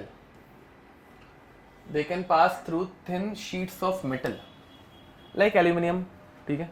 तो देखो भाई ऐसे अगर मैं मोटा इलेक्ट्रोड यूज करता ना वहां पे तो कैथोड रेज पास नहीं होती। तुम लोगों को मतलब अगर किसी को डाउट आया होगा कि ये तो आर पार जा रहे हैं ना, वे मेटल के दिख रहा है, तो आर पार जाके कैसे स्किंटिलेशन दिखता है, तो अगर बहुत थिन मेटल फ्रेम यूज करोगे तो ही वो आर पार जा सकता है, ऐसे थिक इलेक्ट्रोड में वो जा पाएंगे क्या, नहीं।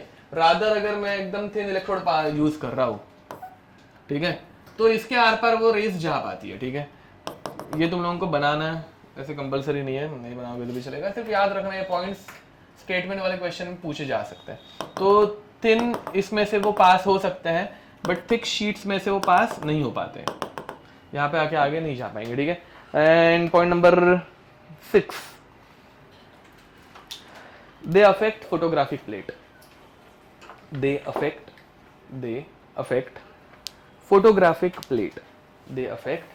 फोटोग्राफिक प्लेट, ठीक है। फोटोग्राफिक प्लेट देखिए कभी तुम लोगों ने, मतलब वो अबे क्या देखा है तुम लोगों ने यार।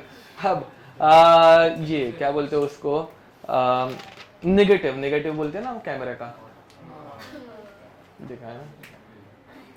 अब ये मत बोलना कि मॉम डैड के शादी में हम लोग ने डिजिटल कैमरा यूज किया था यार, क्या एल्बम के फोटोज तो नेगेटिव रोल रहता है ना, ऐसे ब्राउन कलर का, जो ऐसे ऐसे लाइट में देख के ऐसे छोटे से इमेज दिखती है, हाँ वैसा याद आया, हाँ देखा है ना, सबने देखा है। ये चैप्टर बाद में मैं कैसे पढ़ाने वाला हूँ क्या पता, अभी एक एक मेरे घर से उठा के लाऊंगा चीजें कि ये देखो ये था वो। अब तो सुनो बे, वो जो है उसमें होता क्या है, फोटोग्राफिक प्लेट जो रहती है ना, उसका प्रिंसिपल बहुत सिंपल रहता था। वो नॉर्मल अपना एक फिल्म रहती थी जिसके ऊपर सिल्वर ब्रोमाइड जैसे कंपाउंड है वो कोट रहता था। उसके ऊपर जब लाइट गिरती है ना, तो वो लाइट के साथ रिएक्ट होके वो इमेज कैप्चर करता था। समझ में आ रहा है? ठीक है। अब लाइट गिर के मतलब वो किसी भी चीज के ऊपर, मतलब कोई भी तरीके की लाइट उसके ऊपर आने दो, वो अफेक्ट हो जाती थी। मतलब उसका कलर एक्चुअली है ना, मतलब ऐसे जनरली वो ट्रांसपेरेंट काइंड ऑफ रहती है। ठीक है। एंड उसके ऊपर लाइट गिरने के बाद फिर उसके अंदर वो लाइट कैप्चर हो जाती है उतने टाइम की जितनी गिरती है। ठीक है। वैसे या फिर तुम लोगों ने कभी एक्सरे अगर निकाला हो, एक्सरे की शीट का कलर क्या रहता है बे? वो ट्रांसपेरेंट रहता है। ठीक है। अब फिर तुम लोग इस तरह से बीच में हाथ रखते हो, इधर से एक्सरेज जाते हैं, तो एक्सरेज जिधर टच होते हैं ना वो ब्लैक हो जाता है। जिधर तुम्हारे हाथ की हड्डी है वो ट्रांसपेरेंट ही रहता है ना, तो ओरिजिनली वो ट्रांसपेरेंट ही थी। वो एक्सरेज के कांटेक्ट में आके फिर बाद में उसका कलर ब्लैक हो जाता है। मैं क्या बोल रहा हूँ समझ में आ रहा है? कुछ कोरिलेट कर पा रहे हो? तो वैसे ही अफेक्ट्स फोटोग्राफिक प्लेट, ये भी मतलब क्या बोलते हैं इनको, कैथोड रेज भी अगर मैं फोटोग्राफिक प्लेट के ऊपर डाल दूंगा तो उनका भी कलर चेंज हो जाएगा, ट्रांसपेरेंट से उनका कुछ कलर डेवलप हो जाएगा। समझ में आ रहा है? And last point, properties. Last 7 इनकी जनरल कुछ प्रॉपर्टीज ऑफ इलेक्ट्रॉन है। कैथोड रेज मतलब इलेक्ट्रॉन है। हाँ, बट ये अपने को जूलियस प्लकर ने नहीं बताया है। ठीक है। इसका एक्सप्लेनेशन अभी थोड़ी देर के बाद मैं बताऊंगा।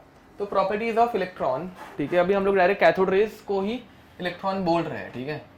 Electron is nothing but cathode ray. ठीक है। ध्यान दो। तो पॉइंट नंबर 1 हम लोगों ने निकाला चार्ज ऑफ कैथोड रे। ठीक है। तो चार्ज हम लोगों को पता चला, चार्ज ऑफ कैथोड रे रहता है 1.6 इंटू 10⁻⁻19 कूलम, जो मैंने मेरे ख्याल से फर्स्ट चैप्टर में भी लिखा के दिया था। ठीक है। फिर बाद में हम लोगों ने कैथोड रे का मास निकाला, एंड हम लोगों को पता चला मास ऑफ कैथोड रे मतलब इलेक्ट्रॉन इज 9.1 इंटू 10⁻31 kg। ठीक है। बट ये सब पहचानने के लिए हम लोगों ने एक एक्सपेरिमेंट क्रिएट किया था, जिस एक्सपेरिमेंट का नाम था oil drop experiment. Oil drop experiment बहुत मस्त एक्सपेरिमेंट था। इस एक्सपेरिमेंट से हम लोगों को पता चला था charge to mass ratio, charge to mass ratio. ठीक है। चार्ज टू मास रेशो अभी तुम लोग निकालोगे तो क्या होगा, Q E टू Me। ठीक है। कर लो बे। इसके ऊपर क्वेश्चन भी आया हुआ है बहुत पहले। क्वेश्चन क्या था मैं बाद में बताता हूँ, बढ़िया पहले कर लो। अरे अप्रोक्सीमेटली 9 से डिवाइड कर लो। 9 से इसको डिवाइड करेंगे तो आंसर क्या आ रहा है देखो, 1.6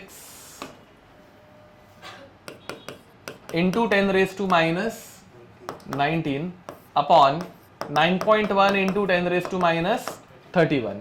ऊपर यूनिट क्या है, कूलम, नीचे यूनिट क्या है, केजी। ठीक है। तो 10⁻31 ऊपर जाएगा तो क्या बनेगा, +31, तो -19 +31 +12 बराबर। तो ऊपर +12 हो गया, एंड 9 से हम लोग 1.6 को डिवाइड कर रहे हैं तो पहले आएगा 0 पॉइंट, तो ये 16 हो गया। तो 9 1 जा 7, तो 177 ऐसे कुछ आ रहा है। ओके। इनटू 10⁻12 समझ में आ रहा है। तो इसका आंसर रहता है 1.77 इंटू 10⁻11 कूलम पर केजी। इसका फिजिकल सिग्निफिकेंस कोई बता पाएगा, मतलब फिजिकल मतलब इसको, इसका मीनिंग?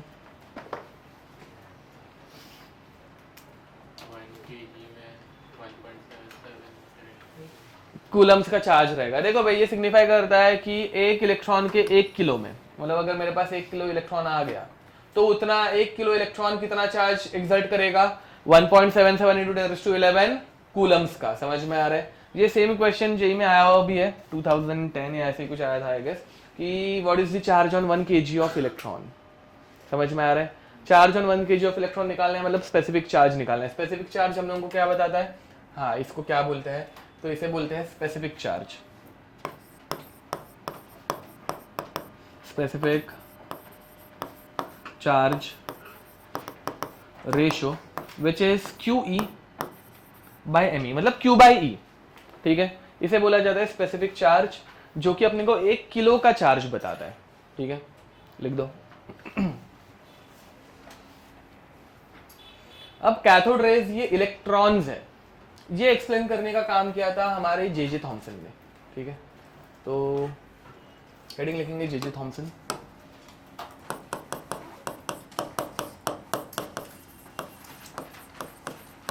जे थॉमसन ने इलेक्ट्रॉन की डिस्कवरी की है। देखो, कैथोड रेज की डिस्कवरी किसने की? जूलियस प्लकर ने। बट जे थॉमसन ने इलेक्ट्रॉन की डिस्कवरी की, मतलब कैथोड रेज में इलेक्ट्रॉन है ये बताने का काम किया, ठीक है। वो कैसे किया? इन्होंने एक्सप्लेनेशन दिया कि भाई कैथोड रेज एक्चुअली प्रोड्यूस कैसे हो रहे हैं। ध्यान देंगे, कैथोड रेज में ऐसे 2 इलेक्ट्रोड्स हैं, मैंने थोड़े से इलेक्ट्रोड की साइज बड़ी कर ली, ठीक है। एंड इन इलेक्ट्रोड्स में के बीच में हम लोगों ने क्या भर के रखी है? गैस, बराबर।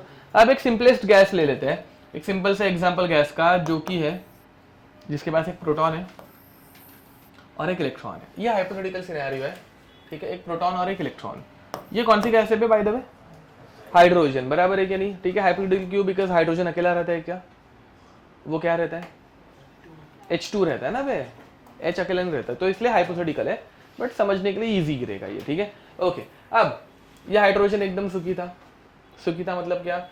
इसका इलेक्ट्रॉन इधर बना कर, ये हाइड्रोजन एकदम सिंपल से सुखी था, मतलब क्या? इसके पास एक प्रोटॉन है, एक इलेक्ट्रॉन है, दोनों के बीच में क्या है? अट्रैक्शन है,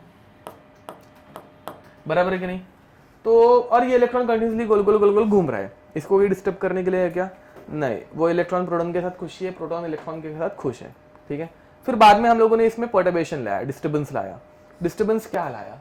हम लोगों ने इसके आजू बाजू में बहुत हाई वोल्टेज प्रोड्यूस कर लिया, बहुत हाई वोल्टेज किया, और ये तरफ का इलेक्ट्रोड क्या बनाया मैंने? नेगेटिव। अरे ये कैथोड था, याद है क्या? ऊपर की डायग्राम थोड़ा सा ऐसे मतलब इलैबोरेट करके निकाल रहे हैं, ठीक है। एंड इस तरफ कौन सा चार्ज आया? पॉजिटिव। अब यहाँ का जो पॉजिटिव चार्ज है वो 10⁻⁴ वोल्ट का पॉजिटिव चार्ज है, याद है? बहुत भारी भरकम पॉजिटिव चार्ज है, ठीक है। अब देखो, पहले ये प्रोटॉन इलेक्ट्रॉन के बीच में बहुत भारी भरकम अट्रैक्शन था, मस्त था एकदम, ठीक है। बट अभी हम लोगों ने बाहर की तरफ बहुत ज्यादा पॉजिटिव चार्ज लगा दिया, तो ये इलेक्ट्रॉन धीरे धीरे अभी किसकी तरफ अट्रैक्ट होना स्टार्ट होगा? देखो, पहले ये प्रोटॉन की तरफ अट्रैक्टेड था, बट अभी धीरे धीरे यहाँ पे बहुत ज्यादा चार्ज है, तो ये कहाँ पे अट्रैक्ट होना स्टार्ट होगा ना? बराबर है कि नहीं? फिर बाद में ये प्रोटॉन इस इलेक्ट्रॉन को इजीली जाने देगा क्या? बट नहीं देगा, बराबर। ये फाइट मारता है बहुत ज्यादा, ठीक है, कि नहीं भाई तू मत जा, मैं हूं ना। बट हाँ सच्ची, बट ये इलेक्ट्रॉन को मतलब ये अभी प्रोटॉन का चार्ज जैसे ज्यादा लग रहा है क्या? नहीं। पहले जो मतलब बहुत अच्छा लग रहा था चार्ज प्रोटॉन का, वो अभी इस इलेक्ट्रॉन को अच्छा लग रहा नहीं है। इसको कहाँ पे चार्ज अच्छा लग रहा है? इस बाहर की तरफ वाला। समझ में आ रहा है? अब देखो भाई, धीरे धीरे अगेन वापस ये स्टेप वन सिंगल इसमें नहीं होती, मतलब वो इलेक्ट्रॉन फटाक से निकलता है क्या? नहीं। वो कैसे जाता है? धीरे धीरे ऐसे दूर होते जाता है। समझ में आ रहा है? थोड़ा और दूर चला गया, तुम लोग समझ पा रहे हो? ये अब ये और दूर चला गया, तो ये अट्रैक्शन बढ़ते जा रहा है कि कम होते जा रहा है?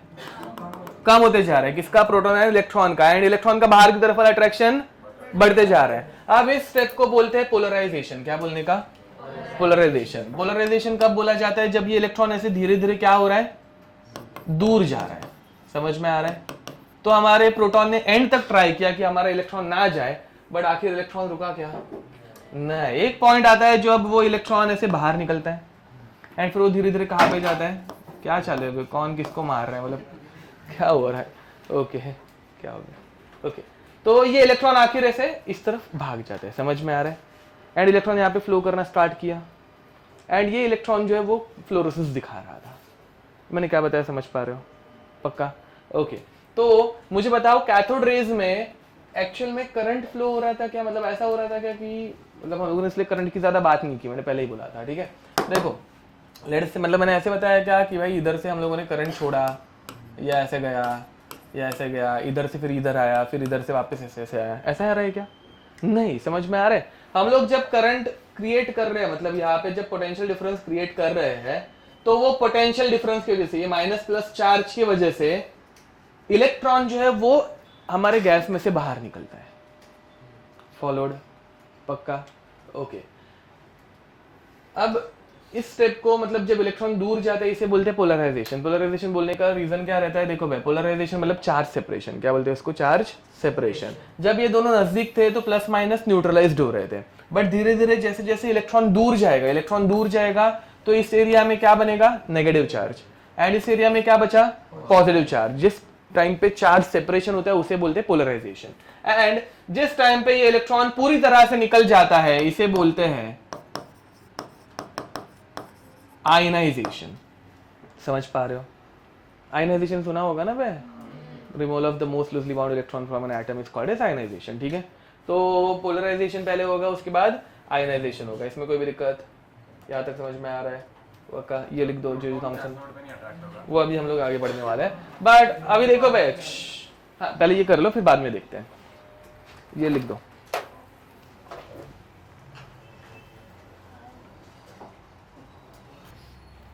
ओके, तो देखो आयनाइजेशन ये प्रोसेस, मतलब हमेशा हम लोग ऐसे बना तो नहीं पाएंगे, तो आयनाइजेशन इस प्रोसेस को दिखाने के लिए हम लोग कैसे लिखते हैं? अगर मेरे पास हाइड्रोजन गैस है, तो ये हाइड्रोजन गैस में से आयनाइजेशन होने के बाद क्या बाहर निकलेगा? इलेक्ट्रॉन। इलेक्ट्रॉन बाहर निकला तो ये हाइड्रोजन गैस जो थी उसके ऊपर कौन सा चार्ज आएगा? पॉजिटिव। समझ में आ रहा है? अब अगर मैंने नाइट्रोजन गैस यूज कर ली से, अगेन भाई ये सब नाइट्रोजन ऐसे सिंगल नहीं रहता, ये N2 गैस रहती है। ठीक है, तो मतलब H2 रहेगी तो H2 प्लस बनता है और इलेक्ट्रॉन बाहर निकलता है। N2 गैस रहेगी तो N2 प्लस निकलता है और इलेक्ट्रॉन बाहर निकलता है। बट ये सब इस चैप्टर में अपने को पढ़ना नहीं है, ये पीरियोडिक टेबल या फिर अगले चैप्टर्स में पढ़ोगे। ठीक है, अभी के लिए हम लोगों को सिर्फ इतना अंडरस्टैंड करके लेना है कि क्या होता है। नाइट्रोजन में से भी जब आयनाइजेशन होगा तो क्या बाहर निकलेगा? इलेक्ट्रॉन बाहर निकलेगा, बराबर। एंड नाइट्रोजन के ऊपर कौन सा चार्ज आएगा? पॉजिटिव। अगर मैं ऑक्सीजन गैस यूज कर रहा हूं तो ऑक्सीजन में से भी क्या बाहर निकलेगा? इलेक्ट्रॉन बाहर निकलेगा। एंड यहाँ पे ऑक्सीजन गैस के ऊपर कौन सा चार्ज आएगा? पॉजिटिव। मुझे बताओ हमारे कैथोड रेज कौन है? H plus N plus O plus E। Electron क्या है? इलेक्ट्रॉन है, बराबर। तो ये इलेक्ट्रॉन जो रहते हैं वो हमारे कैथोड रेज रहता है। तो मुझे बताओ, तुम लोग गैस कोई भी यूज कर रहे हो, कैथोड रेज की प्रॉपर्टी सेम रहती है या चेंज हो जाती है? सेम रहती है, क्योंकि कोई भी गैस रहने दो, हर एक में क्या प्रेजेंट है? इलेक्ट्रॉन। समझ में आ रहा है? तो इसके नीचे लिख दो बे, कैथोड रेज में properties of cathode rays remains constant. Properties of cathode rays remains constant irrespective of the gas used in the cathode ray tube. Properties of cathode rays remains constant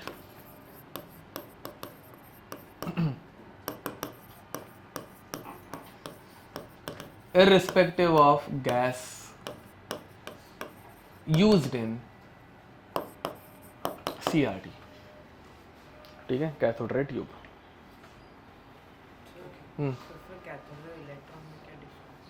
cathode ray and cathode ray he electron है। हाँ, वही तो बाद में से बता रहा हूँ। यहाँ पे हम लोगों ने इलेक्ट्रॉन की डिस्कवरी खत्म की। ठीक है, अब नेक्स्ट देखो भाई, इलेक्ट्रॉन के ऊपर कौन सा चार्ज रहता है? नेगेटिव। तो वो किसकी तरफ अट्रैक्ट होता है? तो बाद में कोई साइंटिस्ट आए, उन्होंने बोला अगर इलेक्ट्रॉन पॉजिटिव की तरफ अट्रैक्ट हो रहा है तो ये जो बाद में इलेक्ट्रॉन निकलने के बाद पॉजिटिव बचे वो किसकी तरफ अट्रैक्ट होने चाहिए? एनोड की तरफ होने चाहिए थे। समझ में आ रहा है? बट ये हो रहा है कि मतलब अभी तक हम लोगों को उस तरफ, उस डायरेक्शन में जाने वाली कोई रे दिख रही है क्या? नहीं दिख रही है। समझ में आ रहा है? ओके, तो फिर बाद में लोगों ने सोचा ऐसा क्यों हो रहा होगा। ठीक है, फिर उन्होंने एक अंदाज बांधा कि भाई ये इलेक्ट्रॉन जो है वो छोटू सा रहेगा। ठीक है, अब ये छोटा पार्टिकल है, बट ये जो पार्टिकल है ये बहुत बड़ा है। समझ में आ रहा है? अब देखो भाई, छोटे पार्टिकल में बड़े पार्टिकल में चेंज क्या हो जाता है, मतलब डिफरेंस क्या आता है? लेट अस से कि हम लोगों ने ये रूम बंद कर दी एकदम मस्त खचाखच। ठीक है, यहाँ से विंडोज पूरी बंद कर दी, डोर्स बंद कर दी, सब कुछ क्लोज किया। 1 साल के बाद आऊंगा तो ये वैसे के वैसे अभी जैसे एकदम चकाचक हालत में वैसे ही दिखेगी रूम? नहीं, कैसे दिखेगी? धूल रहेगी, बराबर है कि नहीं? तो ऐसे धूल मिट्टी रहेगी यहाँ पे, ऑब्वियसली पानी वानी बारिश का तो पानी भी आएगा ना, खिड़की से आता है, मतलब तुम लोगों को भी पता नहीं होगा शायद। हाँ खिड़की बंद तो की थी ना, तो वही तो कैसे आया था, वही तो सोचते रुको। कैसे आएगी सर? अरे आती है, नहीं पता तुझे? अरे यार तुम लोग क्यों मेरे को पढ़ाना डिफिकल्ट कर रहे हो यार? ये बोल रही इसने डब्बा टीवी नहीं देखी, तू बोल रहे धूल नहीं आएगी। अरे यार ओके, हाँ तो ठीक है वैसे, बट धूल आएगी तू मानती है ना? बस देखा, वो भी मान ली, तू नहीं मान रहा है। ओके अब अरे आती है मतलब, हाँ पानी के साथ दूध है, पानी के साथ अरे जानबूझ के कर रहा है। अरे बारिश का सीजन आने दे, तुझे इधर ही बिठाऊंगा। अब तो आता है थोड़ा थोड़ा आता है, ऐसा कुछ नहीं। ये देखो अगर लेट्स से कि इधर से ऐसे पानी आता है, तुम लोगों ने देखा है कि नहीं पता नहीं, अभी इधर से होगा, बारिश सीजन शुरू होने दो, तुम लोगों को समझ में आ जाएगा। तो ऐसे उधर ओपन एरिया है, उधर से पानी आता है, हॉलवे में आता है। अब वो हॉल में से बह के पानी बहता है, पता है कैसे? ठीक है, वो ऐसे बहता है, पहले ऐसे इसमें से बाहर निकलेगा, क्या बोलता है, बाहर वाले डोर में से ऐसे, नीचे गैप है ना उसमें, क्या पढ़ा रहा हूँ ना मैं। फिर बाद में वो इधर भी थोड़ी सी गैप रहती है, उधर से भी ऐसे अंदर आते हैं, फिर ऐसे अंदर घुस जाते हैं, समझ में आया? ठीक है, बाद में वो शायद से इवेपोरेट हो जाए, तुम लोग आओगे, बारिश का सीजन नहीं रहेगा, वो इवेपोरेट हो गया रहेगा, बट पानी भी मतलब आता है। ठीक है, वैसा धूल मिट्टी आती है। धूल मिट्टी क्यों आती है? अब वही तो मैं जो बोलने वाला था वो पहले कंप्लीट करता हूँ। अब धूल रहेगी, ऐसे सब रहेगा, तुम लोग ऐसे डोर ओपन करोगे, ऐसे कबूतर उड़ के जा रहा है, ऐसे होगा क्या बे? नहीं होगा ना, ऐसे चमगादड़ वंगादड़ ऐसे कुछ आ रहा है, ऐसे हो रहा है? नहीं ना, क्यों नहीं हो रहा है? मतलब धूल आ रही है, इसका जो डाउट है, धूल आ रही है बट ऐसे कबूतर नहीं आ रहा है, क्यों नहीं आ रहा है? हाँ ना बे, देखो कबूतर एक बड़ा पार्टिकल है ना, एंड धूल मिट्टी एक छोटे पार्टिकल है। धूल मिट्टी कैसे गैप में से घुस पाती है, समझ में आ रहा है? बट ऐसे कोई बर्ड आने की कोशिश करेगा तो आएगा क्या? इमेजिन करो ऐसे यहाँ से कबूतर आ रहा है ऐसे उड़ते उड़ते, आप आएगा क्या आर पार? मजा आ जाएगी। बट ठीक है, तो देखा तुम लोगों ने कभी ऐसे पंछी ऐसे अपटते हुए अपने घर भर में? होते ऐसे, बहुत बार होते, येड़े रहते हैं वो ऐसे। हाँ, ठीक है। हाँ तो ऐसे किसी के पास बिल्ला विल्ला रहेगा ना, बिल्ला कुत्ता वुत्ता, वो भी अपटते हैं ऐसे जाके, उनको समझ में नहीं आता कांच है सामने, बाद में पता चलता है, बचपन में नहीं समझ में आता, मजा आती है। तो हाँ बट स्टिल, तो वो मतलब लेट्स से कि कोई बिल्ला भी ऐसे भाग के जा रहा है, ऐसे कांच के आर पार जा पाता है क्या? नहीं जा पाता। क्यों नहीं जा पाता? बड़ा पार्टिकल है। धूल मिट्टी के पार्टिकल्स बहुत, उसी मतलब बिल्ले के बाल मेरे घर पे है एक, मतलब मुझे पता है कितनी दिक्कत होती है। तो वो तो मतलब एक रूम से दूसरे रूम में घुस जाते हैं, कैसे जाता है? छोटे पार्टिकल है, क्रैक्स में से ऐसे फ्लो करते हैं, समझ में आ रहा है? ठीक है, तो वैसा ही अगर यहाँ पे देखा जाए तो इलेक्ट्रॉन आर पार जा पा रहा था, क्यों जा पा रहा था? छोटा पार्टिकल है, एटम्स के बीच में एकदम माइन्यूट गैप रहती है, इलेक्ट्रॉन तो एटम के कंपैरिजन में बहुत छोटू है, समझ में आ रहा है? तो एटम्स के आर पार इजीली जा पाता है। एटम्स के अंदर गैप रहना, वो मैंने जो बोला ना, वो स्टेटमेंट बाद में बताता हूँ क्या मीनिंग है उसका। ठीक है, उसी बदले ये पूरा का पूरा एटम आर पार जा पा रहा है क्या? नहीं। मैंने क्या बोला, समझ में आ रहा है? ओके, तो एक नए साइंटिस्ट आए जिनका नाम था जूलियस पता नहीं क्या बोलते, गोल्डस्टीन। ठीक है, अब ये कैसे मैं सिलेक्ट करूँ इसमें से? चलो ठीक है, एक नए साइंटिस्ट आए जिनका नाम था गोल्डस्टीन। ये सब कुछ सेम टू सेम है बे। क्या हुआ? ये गलत किया इसने मेरे साथ, छोड़ो पूरा ही लेते हैं। देखो बे, इसके बाद एक नए साइंटिस्ट आए जिनका नाम था गोल्डस्टीन, एंड जिन्होंने थोड़ा सा चेंज किया। ये पार्टिकल आर पार जा पा रहे हैं क्या? नहीं। ठीक है, लेट अस से कि मुझे ऐसे, मतलब यहां से एक पंछी उड़ के आ रहा है, ठीक है, एंड उसको अंदर रूम के अंदर अलाउ करना है। मैं क्या करूंगा? खिड़की ओपन करूंगा। लेट अस से मुझे विंडो ओपन नहीं करनी, तो हम लोग विंडो में छेद कर सकते हैं जिसमें से वो पंछी ऐसे उड़ के आएगा। समझ में आ रहा है क्या हुआ? अरे ऐसा कोई करता नहीं है रे बाबा, तू अज्यूम करना कि मैंने कर लिया ऐसे। ठीक है, ओके, तो अब वैसे ही मैंने यहाँ पे ध्यान दो, मतलब मैंने मतलब गोल्डस्टीन ने, ठीक है, क्या किया? ये जो यहाँ पे इलेक्ट्रोड है, ठीक है, इसमें ऐसे छोटे छोटे, यस, ठीक है, समझा? अब एक्चुअली देखो भाई, इसको परफोरेटेड इलेक्ट्रोड बोला। क्या बोला? परफोरेटेड। इसका मीनिंग क्या रहता है? छेद मतलब ऐसे छेद नहीं रहते, ठीक है। अब मुझे डर लगने लग गया कि तुम्हारे घर पे ये देखा है क्या, वो देखा है क्या पूछने में, बट फिर भी मैं रिस्क ले रहा हूँ। देखो तुमने तुम्हारे घर पे वो स्क्रब देखा है, काथिया बोलते हैं इसको, काथिया स्क्रब स्क्रब स्क्रब, बर्तन धोते जिससे, हाँ, बट स्कॉच ब्राइट नहीं, वो जो स्टील, हाँ देखा, इसने भी देखा है, घर पे जाके बर्तन धोता है लौटा आपका, ठीक है, सही है, अच्छी बात है, इतना क्या है, धोया रहेगा तो क्या, धोते हुए देखता हूँ सर। अच्छा धोते हुए देखता है, अरे यार तो क्या, हाँ ना, ठीक है, ऐसे धोता तो अच्छा लगता है, ऐसे चलता है।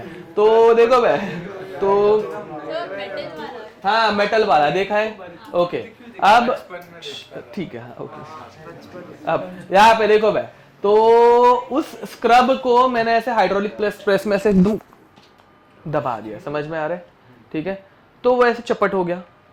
उस इलेक्ट्रोड, उसको मैंने इलेक्ट्रोड बना के यूज किया, उसके अंदर बहुत सारे होल्स हैं पहले से, समझा, होल्स मतलब ऐसे बड़े होल्स नहीं, मतलब वो बता रहा हूँ, ठीक है, एकदम छोटे छोटे, जिसे, हाँ स्टील बुल जैसा, यस, अभी वो तुम लोगों को कैसे पता वो पता नहीं, बट हाँ यस, हाँ वैसा, तो हाँ ठीक है, चलो ये सिंपल लैंग्वेज में स्क्रब बोल सकते हैं हम लोग, काथिया, ठीक है, वो हम लोग यूज करेंगे, ध्यान दो भाई। तो मेरे बैग नहीं, मेरे बैग से मैंने निकाल दिया है, ठीक है, हाँ, अब यहाँ पे ध्यान दो भाई, काथिया नहीं लेके घूमता मैं भाई, अबे बैग से निकाल दिया, मतलब वो जो एक्चुअल में यूज करते हैं ना इलेक्ट्रोड्स वैसे वाले, अबे यार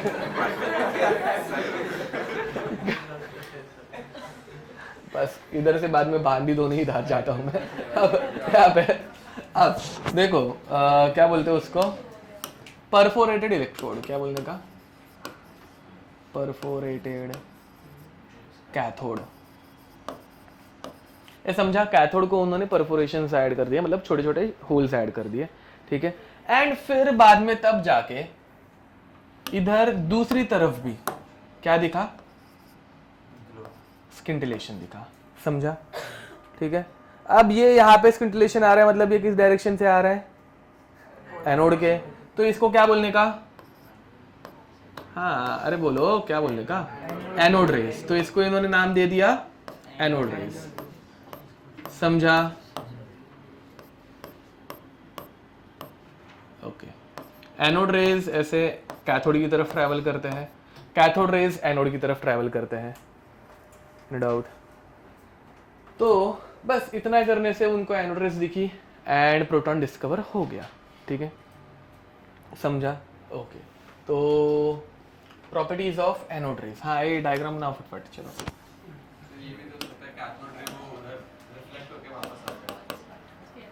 कौन था ये, तो तुम थे, अच्छा, नहीं नहीं ऐसे नहीं होता, वो लिटरली ऐसे दिखता है, मतलब ऐसे उस डायरेक्शन में जाते हो तो ब्रॉड भी हुआ था, वो वीडियो वापस घर पे जाके देखना, जिधर से निकलता है ना वो थिन रे निकलती है एंड आगे जाके ऐसे ब्रॉड होती है, तो वो पूरा अच्छे से दिखता है, रिफ्लेक्ट भी होता तो वो दिखता कि रिफ्लेक्ट होकर ऐसे उल्टा जा रहा है, वैसा, ठीक है, ओके। अब क्या बोल रहा हूँ मैं, हाँ हाँ मतलब क्या बताना है, अच्छा हाँ देखो, पहली बात तो एनोड रेज मतलब ये पॉजिटिव चार्ज, जैसे नेगेटिव चार्ज इस तरफ भाग रहा है, जे थॉमसन ने बताया, तो नेगेटिव चार्ज निकलने के बाद एटम्स के अंदर कुछ पॉजिटिव चार्ज बचता है, तो कुछ साइंटिस्ट ने बोला ये जो बचा हुआ पॉजिटिव चार्ज, इस डायग्राम में इलेक्ट्रॉन निकलने के बाद ये प्लस बचा ना, तो वो क्यों नहीं नेगेटिव की तरफ जा रहा है, समझा। तो उसका एक सिंपल मतलब एक्सप्लेनेशन एक साइंटिस्ट ने बोला कि बड़ी साइज है, जा नहीं पा रहा है, तो उन्होंने क्या सोचा कि एक काम करते हैं, ऐसे परफोरेशन ऐड कर देते हैं ताकि ये बड़े पार्टिकल उन होल्स में से बाहर निकलता है, ओके। तो उधर से हम लोगों ने डिस्कवर कर लिया एनोड रेज।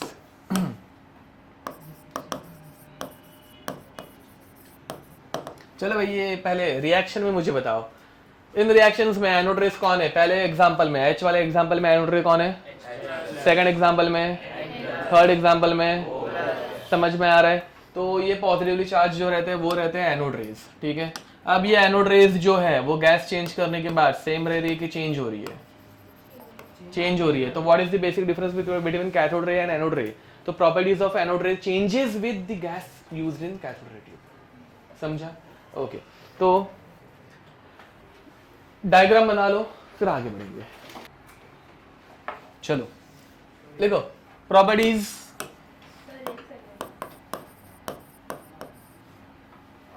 थोड़ी सी स्पेस छोड़ दो ना, ये खत्म कर देते हैं लिख कर at least. Properties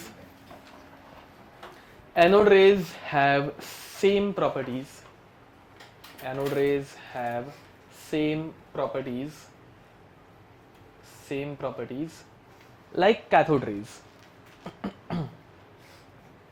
Anode rays have same properties like cathode rays. तो कुछ भी फर्क नहीं है, दोनों सेम टू सेम रहते हैं, ठीक है।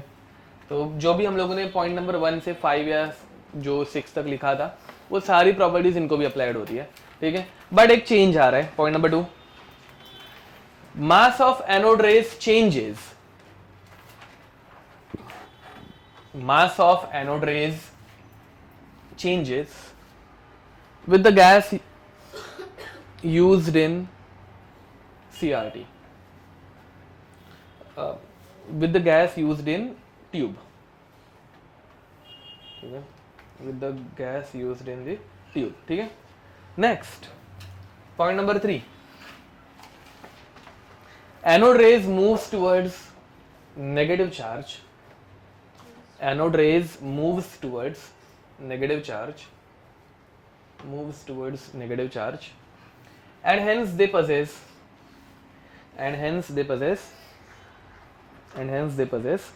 positive charge, ठीक है। तो हम लोगों ने इलेक्ट्रॉन की जैसे प्रॉपर्टीज लिखी थी, वैसे एनोड रेज के लिए फिक्स प्रॉपर्टी नहीं मिल पाई, क्योंकि एनोड रे अगर मैं हाइड्रोजन गैस यूज कर रहा हूँ तो H+ है, नाइट्रोजन गैस यूज कर रहा हूँ तो N+ है, एंड ऑक्सीजन यूज कर रहा हूँ तो O+ है, ठीक है। तो हम लोगों ने सोचा कि भाई एटलीस्ट सबसे छोटी एनोड रे, उसकी तो प्रॉपर्टीज निकाल रहे थे, सबसे छोटी एनोड रेस कौन सी रहेगी, हाइड्रोजन H+, बराबर। एंड H+ का एग्जांपल लेने का रीजन बाद में अपने को रियलाइज भी हुआ कि भाई हाइड्रोजन में सिर्फ एक ही इलेक्ट्रॉन है एंड सिर्फ एक ही प्रोटॉन है, समझ में आ रहा है। तो अपने को हाइड्रोजन की प्रॉपर्टीज से, मतलब H+ की प्रॉपर्टीज से प्रोटॉन की प्रॉपर्टीज पता चलती है, समझ में आ रहा है क्या। देखो हाइड्रोजन में से इलेक्ट्रॉन निकल गया तो क्या बचता है, सिर्फ प्रोटॉन। तो H+ is nothing but proton, ये समझे, ठीक है। तो next, properties of smallest anode रे, properties of smallest anode rays, and it is nothing but proton, ठीक है। प्रोटॉन की प्रॉपर्टीज, ठीक है, स्मॉलेस्ट एनोड रेज, प्रोटॉन, उसकी प्रॉपर्टीज देखो भाई। पहला, मास ऑफ प्रोटॉन किसी को याद है क्या, 1.67 into 10⁻⁻24 kg, ठीक है। Charge of proton same as electron, 1.6 into 10⁻⁻19 coulombs, ठीक है। एंड स्पेसिफिक चार्ज क्या रहता है, Q/m, स्पेसिफिक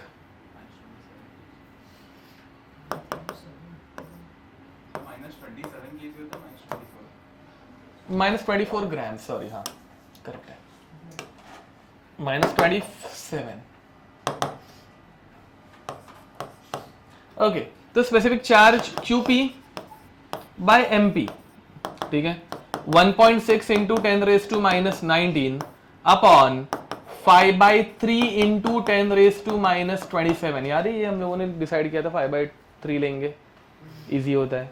अब ये कैलकुलेशन तुम लोग करोगे, मैं करके दिखाऊं, कर लोगे, करके दिखाओ, ओके। देखो भाई 10⁻⁻27 ऊपर गया, +27 बनेगा, तो 10⁻⁻19 into 10⁻+27 कितना बचेगा, -8, सॉरी +8, बराबर, +8 बचेगा। अब 5/3 जो डिवीजन में है वो ऐसे हो जाएगा ना, 1.6 into 3/5 इनवर्स होता है, पता होगा, into 10⁻8, ये हो जाएगा 4.8 अपॉन 5 इंटू 10⁻8।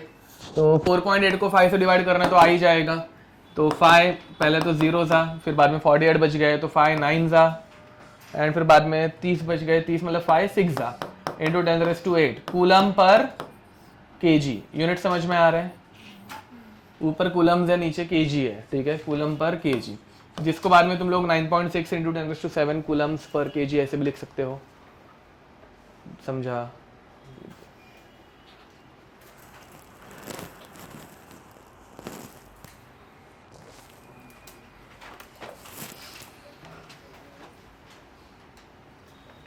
हाँ, बाय द वे इलेक्ट्रॉन 1859 में ना आई गेस डिस्कवर हुआ था।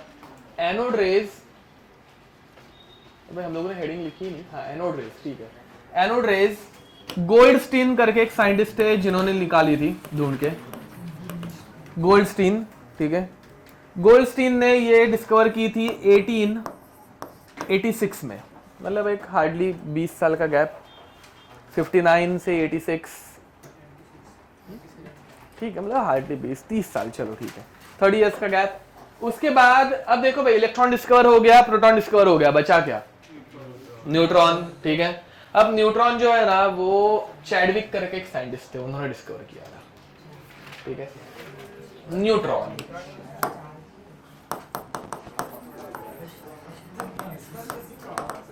वही बता रहा हूं, न्यूट्रॉन की डिस्कवरी पहली बात तो बहुत लेट हुई, 1932, ठीक है, हाँ 1932 में, मतलब 86 से 32, ऑलमोस्ट 50 साल का गैप आ गया, बराबर। तो 50 साल तक अपने को आइडिया थी क्या न्यूट्रॉन नाम की चीज भी रहती है? नहीं, अपने को इतना थोड़ा बहुत हिंट तो लग गया था कि यार कुछ तो गड़बड़ है कैलकुलेशंस में, मतलब ना 50 साल तक हम लोग कैलकुलेशन कर रहे हैं, सब में मतलब न्यूट्रॉन का मास तो ऐड हो रहा है अपने आप, मतलब एटम का मास तो अलग है ना, बट चार्ज अपने को इजीली पता चल रहेगा सब में, मतलब बहुत सारी गड़बड़ हो रही थी, ठीक है। बट हम लोगों को ये पता नहीं था कि उसमें और कुछ तो जो है वो क्या है, ठीक है, या फिर उसका प्रूफ नहीं था। बट 50 साल तक साइंटिस्ट ऐसे ही कंटिन्यूसली गलती करते रहे, ऐसा नहीं है, हर टाइम पे मतलब जब कभी गलती होती है कैलकुलेशन में तो कुछ तो आगे जाके इफेक्ट होता है ना, जो गड़बड़ लगता है, ठीक है। तो आइडिया तो लग गई थी लोगों को कि कुछ तो होना चाहिए, बट क्या है कैसा है वो पता नहीं था, ठीक है। फिर बाद में एक दिन है 1932 में चैडविक, ठीक है, चैडविक के पास एक नई ऐसे एकदम अल्फा रे की गन आ गई थी, ठीक है, हाँ। अब साइंटिस्ट उस टाइम पे जब न्यूक्लियर एक्टिविटीज डिस्कवर हो गए तो क्या कर रहे थे, मतलब न्यूक्लियर कंपाउंड्स में से जो भी रेज बाहर निकल रही है, अलग अलग रेज निकलती है, alpha rays, beta rays and gamma rays, सुना होगा ना। तो क्या करते थे वो, एक एटम की गन लेते थे, गन मतलब क्या इतना कुछ रहता नहीं है, ऐसा एक छोटू सा ऐसे अरेंजमेंट रहता है, ऐसा एक बॉक्स के अंदर ऐसे तुम लोगों का न्यूक्लियर पार्टिकल पड़ा हुआ है, ठीक है, उसमें से कंटिन्यूसली एक तो न्यूक्लियर पार्टिकल लेटर से कि बीटा रेज पास कर रहा है, या फिर अल्फा रेज पास कर रहा है, या फिर गामा रेज, डिपेंड कर रहा है कि कौन सा पार्टिकल तुम लोगों ने यूज किया है, एंड उसमें से कंटिन्यूसली वो बाहर निकल रहे हैं, समझ में आ रहा है, ठीक है, ओके। तो ऐसा कुछ उन्होंने मतलब नया खरीदा था लेटर से, ठीक है। अब फिर बाद में ये पार्टिकल से जो रेज इमिट हो रही है वो अलग अलग एटम्स के ऊपर थ्रो कर रहे थे, फॉलोड, ठीक है। अब अलग अलग एटम्स के ऊपर थ्रो करते करते उन्होंने एक एटम लिया जो कि था बेरिलियम, ठीक है, उन्होंने लिथियम से स्टार्ट किया होगा लेड से, या फिर बोरॉन से किया होगा, कोई भी जो भी इजीली मिला रहेगा। जब उनके हाथ में बेरिलियम लगा तो बेरिलियम को उठाया, बेरिलियम का एटॉमिक नंबर रहता है 4, एटॉमिक मास रहता है 9, पता है ना, मैं मूल कॉन्सेप्ट पढ़ा है। इसके ऊपर उन्होंने कौन सी रेस पास की? अल्फा। कौन सी रेस पास की? Alpha rays are nothing but helium atoms, ये सुना है तुम लोगों ने? हीलियम एटम का एटॉमिक नंबर, एटॉमिक मास, ठीक है। हीलियम के अंदर ध्यान दो जरा थोड़ा सा, हीलियम के अंदर रहते हैं 2 इलेक्ट्रॉन, कितने इलेक्ट्रॉन रहते हैं? ये 2 इलेक्ट्रॉन में से एक इलेक्ट्रॉन निकाल दिया तो बनता है He+, समझ में आ रहा है? ये दोनों इलेक्ट्रॉन निकाल दिए तो बनता है He2+, इसे बोलते हैं अल्फा रेज, समझ में आ रहा है? इसे बोलते हैं doubly ionised helium atom which is nothing but alpha ray, ठीक है। अब इनको उन्होंने थ्रो किया, ठीक है, चार्ज से अपने कुछ लेना देना है नहीं वैसे। अब ये थ्रो करने के बाद इनको मिला कार्बन, क्या मिला?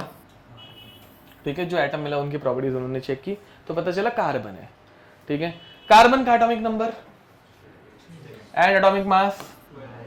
अब न्यूक्लियर रिएक्शंस का एक सिंपल प्रिंसिपल तुम लोगों को स्कूल में पढ़ाया गया रहेगा, ये नीचे वाले नंबर्स की एडिशन सेम रहनी चाहिए उधर की तरफ, एंड ये ऊपर वाले नंबर के एडिशन भी सेम रहनी चाहिए उधर की तरफ, बराबर है कि नहीं? ओके, अब नीचे वाले नंबर्स के एडिशन करो बे, 6 सेम है उधर, ऊपर वाले नंबर के एडिशन करो सेम है, 13 उधर सेम है, तो मतलब भाई यहाँ पे 6 से मतलब 13 से 12 बन रहा है, 13 से 12 बन रहा है, तो मतलब कुछ तो एक चीज और बाहर निकल रही है जिसका मास कितना है, बट फिर वो किसी भी डिटेक्टर के ऊपर या फिर किधर भी डिटेक्ट हो पा रही है क्या, स्किंटिलेशन दे पा रही है क्या, कुछ भी रिस्पॉन्स दे पा रही है क्या, तो मतलब कुछ तो बाहर निकल रहा है बट वो कुछ डिटेक्ट हो पा रहा, तो मतलब उसका चार्ज कितना है, तो उसका नाम क्या दे दिया, मैंने क्या बोला समझाया, पक्का।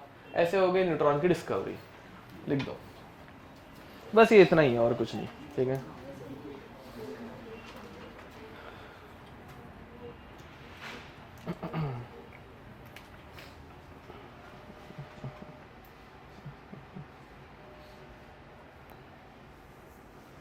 चलो भाई एक ओवरऑल अभी एक समरी लिख देते हैं।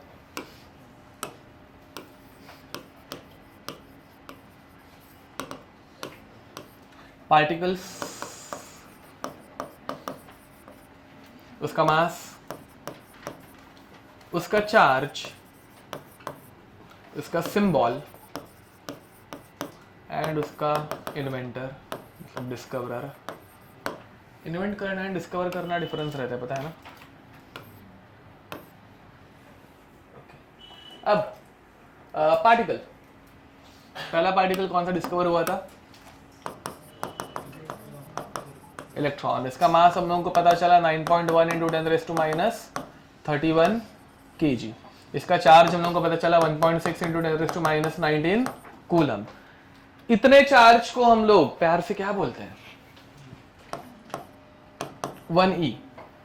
याद आ रहा है कुछ जिसको 1e बोलते हैं ना, mole concept.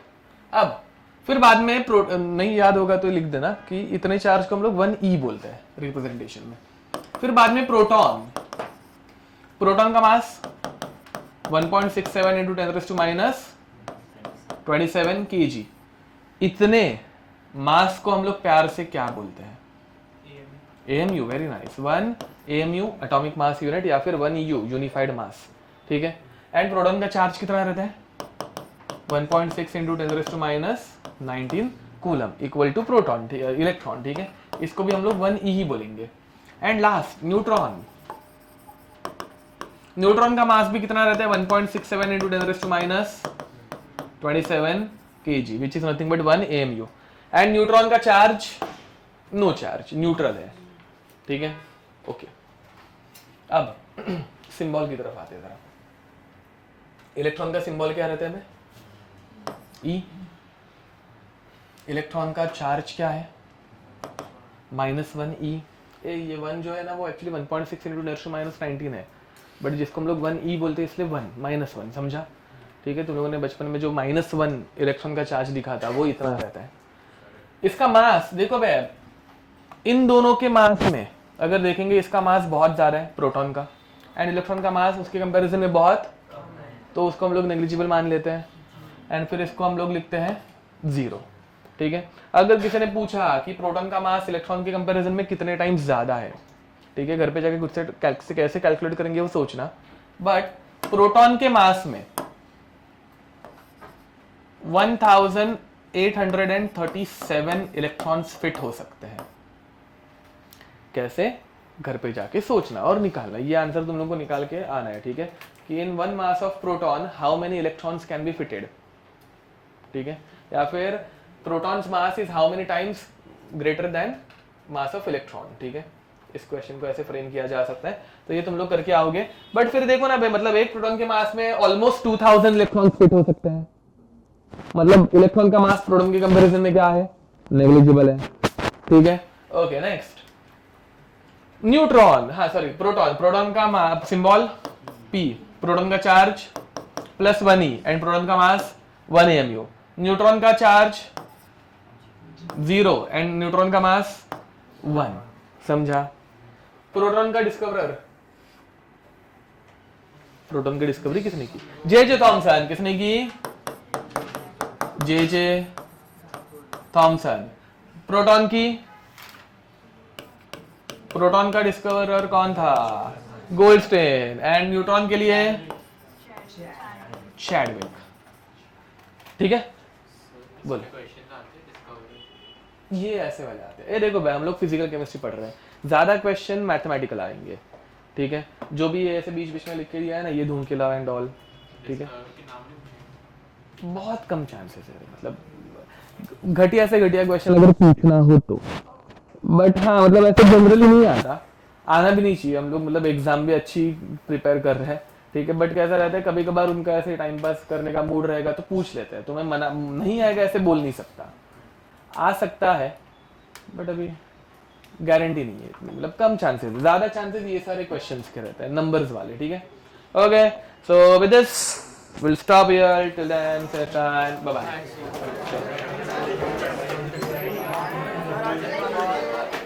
Daily mole concept के 10 क्वेश्चंस का होमवर्क दिया हुआ है, नेक्स्ट लेक्चर में 70 क्वेश्चन हो जाने चाहिए, ठीक है। और होमवर्क तुम लोग अलग बुक में करके आओगे। दूसरी बात, रुको रुको, कोई भी A B C D ऐसे नहीं करके आएगा, ठीक है।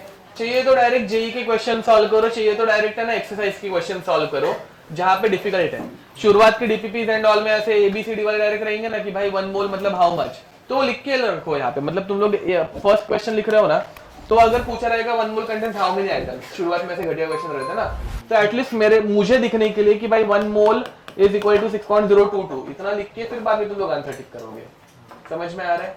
सिर्फ ABCD अगर लिख के आएगा तो मतलब घर पे कॉल जाएगा कि होमवर्क बिल्कुल नहीं किया है, ठीक है। ओके, तो याद रखना